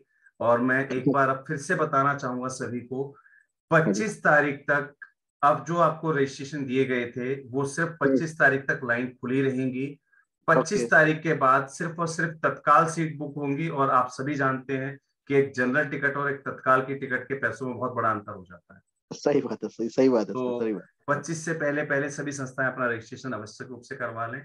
और जो संस्थाएं राष्ट्रीय एनजीओ महासंघ के साथ पूर्ण रूप से एक्टिवेटेड है और कहीं ना कहीं राष्ट्रीय एनजीओ महासंघ के प्रति सक्रिय हैं, उनको वहां पर उनके कुछ पदभार दिए जाएंगे उनके राज्य से रिलेटेड। तो सभी का पहुंचना अनिवार्य है, राष्ट्रीय एनजीओ महासंघ से संबद्ध संस्थाओं का तो पहुंचना पूर्ण रूप से ही अनिवार्य है। सही बात है, सही बात है, जरूर आएंगे सर, 11-12 को मिलेंगे। जी ठीक है बिल्कुल सर, बिल्कुल sir. Thank you very much sir. अभी मैं धन्यवाद। व्हाट्सअप कर रहा हूँ आपको, लिंक सर आप भेज देना सर प्लीज, जी है ना? बिल्कुल बिल्कुल। Okay, okay sir, thank you sir. Okay sir. Yogesh दादी जी अपने आप को अनम्यूट कर लीजिएगा सर। हाँ नमस्ते सर। नमस्कार शिवानी जी। हाँ सर, प्रोविजनल वाले सीएसआर में अप्लाई कर सकते हैं सर? बिल्कुल। 1280। अच्छा, आपके पास प्रोविजनल सर्टिफिकेट सीएसआर अप्लाई कीजिए, कोई दिक्कत नहीं। बाद में कोई दिक्कत तो नहीं आती है? नहीं नहीं, कोई दिक्कत नहीं सर। ठीक है। ठीक है शिवानी जी, बहुत बहुत धन्यवाद सभी का। और आई थिंक सो मैं सभी के प्रश्न अब ले चुका हूं, और मिलते हैं सोमवार को। कल मीटिंग नहीं रहेगी, प्लीज लिंक पर कल क्लिक मत कीजिएगा। काफी लोग दिन में सुबह 8 बजे क्लिक करके बैठ जाते हैं, मेरे पास नोटिफिकेशन आता है ना, कई लोग सुबह 8 बजे क्लिक कर देते हैं। भैया वहां पर पीएम लिखा हुआ है, रात्रि 8 बजे मीटिंग होती है, कई लोग दिन में 12 बजे जुड़ जाते हैं। प्लीज ऐसा मत कीजिए। रविवार का हम गैप रखेंगे क्योंकि हमें टास्क देने होते हैं, आपको टास्क करने का समय भी देना होता है, बहुत जरूरी है उस चीज के लिए भी। तो रविवार के दिन हमारा गैप रहेगा, और वापस हम जो है अब सोमवार को मिलते हैं, और हम अब सीखेंगे 12वे एप्लीकेशन के बारे में। और यकीन मानिए कि सोमवार के दिन बहुत सारी संस्थाएं उदास होने वाली हैं, क्योंकि हम लोग 12वे एप्लीकेशन में बहुत बड़ी गलती जाने अनजाने कर चुके हैं। जिन्होंने फ्री के चक्कर में कहीं से बनवा लिया, जिन्होंने सस्ते के चक्कर में किसी के पास भी चले गए, मैं आपको लाइव दिखाऊंगा कि गलतियां कहां हुई हैं, और यकीन मानिए कि आप उसको परमानेंट करवा भी नहीं पाएंगे। कई बार आपकी पेशी लगेगी, कई बार तारीख लगेगी, क्लेरिफिकेशन पे क्लेरिफिकेशन, और उससे भी अगर काम नहीं चला तो हमारे एक सज्जन अगर जुड़े हों तो अपना साझा कीजिएगा अनुभव, जो बता रहे थे कि सर 70,000 रुपए मांगे कमिश्नर ने परमानेंट करने के लिए। लास्ट में मजबूरी बस उनको वो संस्था ही बंद करनी पड़ रही है इस समय, और अभी उन्होंने रिसेंटली सेक्शन 8 रजिस्ट्रेशन के लिए फाइल मुझे पहुंचाई है। तो यकीन मानिए कि सोमवार का दिन अत्यंत महत्वपूर्ण होने वाला है। हो सकता है कुछ के लिए उदासी भरा भी हो, तो कोशिश कीजिएगा। मैं हर बार आपको मना करता आया हूं, कभी भी फ्री के चक्कर में और सस्ते के चक्कर में मत घूमिए, क्योंकि फ्री और सस्ता सिर्फ ऑफर्स में मिले तो अच्छा रहता है। ऑफर्स में मिले, जैसे हम लोग कई बार देते हैं कि भाई जिन संस्थाओं ने अच्छा टास्क किया उनको हम ये चीज ऑफर के अंदर करके दे, तो फ्री ऑफर में अच्छा लगता है।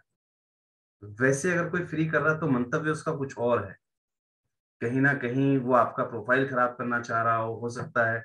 आजकल तो ये मान के चलिए, जैसे हम लोगों के मन में एक धारणा होती है ना कि बीजेपी ने जो है अपनी एक आईटी सेल बना रखी है कि आप उनके खिलाफ लिखोगे तो आपके अकाउंट ब्लॉक हो जाते हैं, ऐसा वैसा। तो बिल्कुल इस बात की संभावना से परे नहीं किए जा सकते कि मदर एनजीओ को बहुत बड़ा झटका लगने वाला है। हो सकता है अब उनके मुर्गे इस टाइप के काम कर रहे हो कि इन सभी एनजीओ को इस टाइप से आप डिमोलाइज कर दो, खत्म कर दीजिए, आगे बढ़ ही नहीं पाए, पनप ही ना पाए। तो संभावनाएं बहुत बड़ी हैं, इसलिए कोशिश कीजिए कि आप अपने जो भी वर्क कराते हैं, काफी लोग सोचते हैं कि यार, मैं आपको एक गलती और बता रहा हूं मैं आपको, हम लोग प्रोजेक्ट कंसल्टेंट के लिए, प्रोजेक्ट बनवाने के लिए हम कंसल्टेंट सर्च करते हैं और वहां हम सस्ते कंसल्टेंट के चक्कर में पड़ जाते हैं। यकीन मानिए कि आपके द्वारा दी गई कोई भी गलत इंफॉर्मेशन आपकी पूरी एनजीओ को ब्लैकलिस्ट करवा सकती है। इसीलिए अनऑथेंटिकेटेड या सस्ते कंसल्टेंट, जरूरी नहीं है कि सस्ता कंसल्टेंट अच्छा ही होता है या महंगा ही अच्छा होता है, नहीं। हमें लगता है कि वो सस्ता बना रहा है, लेकिन हम ये नहीं सोच रहे वो सस्ता क्यों बना रहा है, क्योंकि उससे सिर्फ कॉपी पेस्ट करना है, नाम चेंज करना है। भाई ऑब्वियस सी बात है, कोई व्यक्ति अगर मेहनत करेगा तो उसका पैसा जरूर लेगा। आज आप एक रुमाल लेकर आइए मार्केट से, उस रुमाल की कीमत 10 रुपए और 20 रुपए होती है, और वही रुमाल आप हथकरघा वालों से लीजिए जो हाथों से बुनते हैं, उसकी कीमत 150 रुपए होती है। क्यों है उसकी कीमत ज्यादा? आप नॉर्मल शर्ट मार्केट से लेते हैं, वो आपको सस्ती मिल जाती है, आप वही शर्ट खादी की लेते हैं तो आपको महंगी मिलती है। क्यों? क्योंकि वो हथकर या बुनकर द्वारा बनाई गई। तो जो व्यक्ति उसमें पूरी मेहनत देगा, तो जो जाहिर सी बात है, वो हो सकता है रुपए 2 रुपए महंगा हो सकता है, मानता हूं, लेकिन कोशिश कीजिए ऑथेंटिक व्यक्ति से अपने काम करवाइए। हमने आप लोगों को बताया था, हालांकि राष्ट्रीय एनजीओ महासंघ के जो प्लेटफॉर्म आपको दिए गए हैं, राष्ट्रीय एनजीओ महासंघ का जो चैनल आपको दिया गया है द एनजीओ गुरु का, वो स्पेशली इसीलिए दिया गया है कि आप लोगों को कंसल्टेंट की आवश्यकता नहीं पड़े, आप लोगों को कंसल्टेंसी फ्री वर्क सिखाया जाए, कि आप लोगों को कंसल्टेंसी की आवश्यकता पड़े ही नहीं। उसके बावजूद कई सर्कमस्टांसेस ऐसे हो जाते हैं जहां हमें कंसल्टेंट की अगर जरूरत पड़ भी जाती है, तो आप लोगों से बार बार निवेदन किया जाता है कि अभी हमने बहुत सारे कंसल्टेंट्स को अपनी फ्रेंचाइजी देकर सर्टिफाइड किया है, तो कोशिश कीजिए कि आप द एनजीओ गुरु से सर्टिफाइड जो कंसल्टेंट हैं उनसे ही काम करवाइए। उसका सबसे बड़ा बेनिफिट ये है कि उनके पास गया हुआ पूरा का पूरा काम राष्ट्रीय एनजीओ महासंघ की कोर टीम या हमारी जो बैकएंड टीम है, हमारे जो कंसल्टेंट हैं, हमारे जो अकाउंटेंट हैं, उनके पास ही आता है। यानी कि आपका डाटा एक ही जगह, माध्यम कोई भी रहा हो, मान लीजिए अभी हमारे सामने अनिल जी हैं, फैजल अख्तर जी हैं, आपने इनको फाइल दे दी कि सर मेरा ये प्रोजेक्ट लिख दीजिए, इन्होंने अपना कोई भी चार्ज बताया हो, कोई बात नहीं, लेकिन मुझे पता है कि ये फाइल वहां से पहुंचाएंगे मेरे पास ही, मेरी ही टीम लिखेगी उस प्रपोजल को। इतना फर्क हो सकता है भाई वो 7.5 रुपए की चीज के 10 रुपए मांग रहे हो, कोई बात नहीं, लेकिन एटलीस्ट आपको जो काम मिलेगा वो विश्वसनीय तो मिलेगा। तो फेक कंसल्टेंट्स या अनऑथराइज जो कंसल्टेंट हैं उनके चक्कर में मत पड़िएगा। छोटी सी इंफॉर्मेशन आपकी पूरी जो स्ट्रक्चर है उसको खराब कर सकती है। और हमारे साथ में अगर वो मैम जुड़े हुए हों तो एक बार बताइएगा जरूर, जिनके साथ वो जो 12वे ATG वाली ट्रेजेडी हुई थी, कि उन्होंने खुद अपना अवेयर हैं वो, इसलिए उन्होंने अपना लॉगिन करके देख लिया था, तो उन्होंने मुझे बताया कि सर ऐसे ऐसे कंसल्टेंट ने पैसा भी लिया है, लेकिन जो है सभी जगह एक ही डॉक्यूमेंट अटैच करके दे दिया। और जिस दिन मैंने उनको कहा कि एक काम कीजिए, आप तुरंत इस एप्लीकेशन को कैंसिल कर दीजिए, उसी मोमेंट पे उनके पास मैसेज आ चुका था कि आपका प्रोविजनल पास हो चुका है। अब उनको सबसे बड़ी दिक्कत आएगी उसको फाइनल करवाने में। अगर वो मैम अभी जुड़े हुए हो तो अपना हैंड रेज कर दीजिएगा, अपना साझा कीजिएगा जो अनुभव रहा है आपका। तो ऐसी बहुत सारी चीजें हैं जहां 2 पैसे के लालच में ये अनऑथराइज जो कंसल्टेंट है वो आपका पूरा प्रोफाइल खराब कर देंगे। तो आप प्लीज ऐसे लोगों से काम मत करवाइए। राष्ट्रीय एनजीओ महासंघ के पास अपनी एक पर्टिकुलर टीम अवेलेबल है, बस कमी सिर्फ एक ही है राष्ट्रीय एनजीओ महासंघ की टीम में कि हम सिर्फ और सिर्फ संबद्ध संस्थाओं के लिए ही काम करते हैं, बाहरी संस्थाओं को हम सर्विसेज नहीं देते हैं, पहली चीज।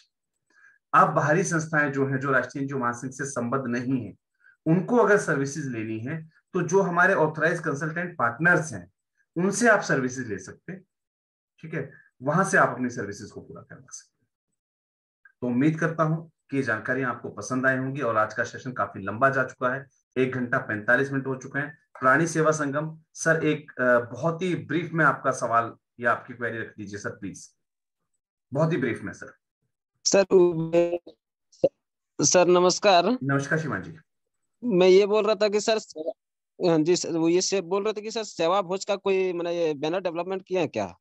सर कुछ भी नहीं है, जैसे आपने वहां पर चाय सेवा लिखी थी ना, बाकी का सारा स्ट्रक्चर वही रहेगा, उस चाय सेवा की जगह आपका जो है सेवा भोज लिख जाएगा, ठीक है जी। और उस 1 रुपए के सिक्के की जगह आप 1 रुपया, 2 रुपए या 5 रुपए का सिक्का लगवा दीजिएगा, ठीक है शिवान जी? ठीक ओके। बहुत बहुत धन्यवाद सभी को, और उम्मीद करता हूं आप सभी लोग कुशल मंगल रहें और जल्दी से जल्दी आप लोग अपना टास्क पूरा करें। और मिलते हैं मंडे को एक नए चैप्टर में 12A, और ट्यूसडे को मिलेंगे हम ATG के चैप्टर में, और वहां बात करेंगे इनकी बारीकियों के बारे में, कहाँ हम गलतियां कर चुके हैं, कहाँ से हमें बचना है, और अगर हमने गलतियां नहीं की हैं, जिन लोगों ने राष्ट्रीय एनजीओ महासंघ की टीम से अप्लाई करवाया वो निश्चिंत हो जाएं, ठीक है, वो चंद्र ताली के सोचें, कोई दिक्कत वाली बात ही नहीं है, क्योंकि टीम पूरा ध्यान रखती है इन सब चीजों का। जिन्होंने बाहर से एप्लीकेशंस करवाई हैं वो थोड़ा सा अपने आप को देख लीजिएगा। सर माफी चाहूंगा, मैं अभी आपके सवाल नहीं ले सकता, फ्रीडम फ्रॉम कैंसर सर आप बहुत लेट हो चुके हैं, मैं अभी फिलहाल आपका सवाल नहीं ले पाऊंगा, आप मुझे पर्सनली जो है व्हाट्सअप कर दीजिएगा, क्योंकि सेशन बहुत ज्यादा लंबा जा चुका है। तो उम्मीद करता हूं कि आप लोग स्वस्थ कुशल मंगलमय रहें और यूं ही दिन प्रतिदिन आगे नया कुछ सीखते जाएं, आगे बढ़ते जाएं। जय हिंद, शुभ रात्रि, धन्यवाद। शुभ रात्रि सर। शुभ रात्रि जी। Radhe Radhe sir. Good night sir. Thank you sir, good night. Good night. देखो लाली लिपस्टिक लगा के सर लाल जाती है ना, लगा मीटिंग लेते हैं।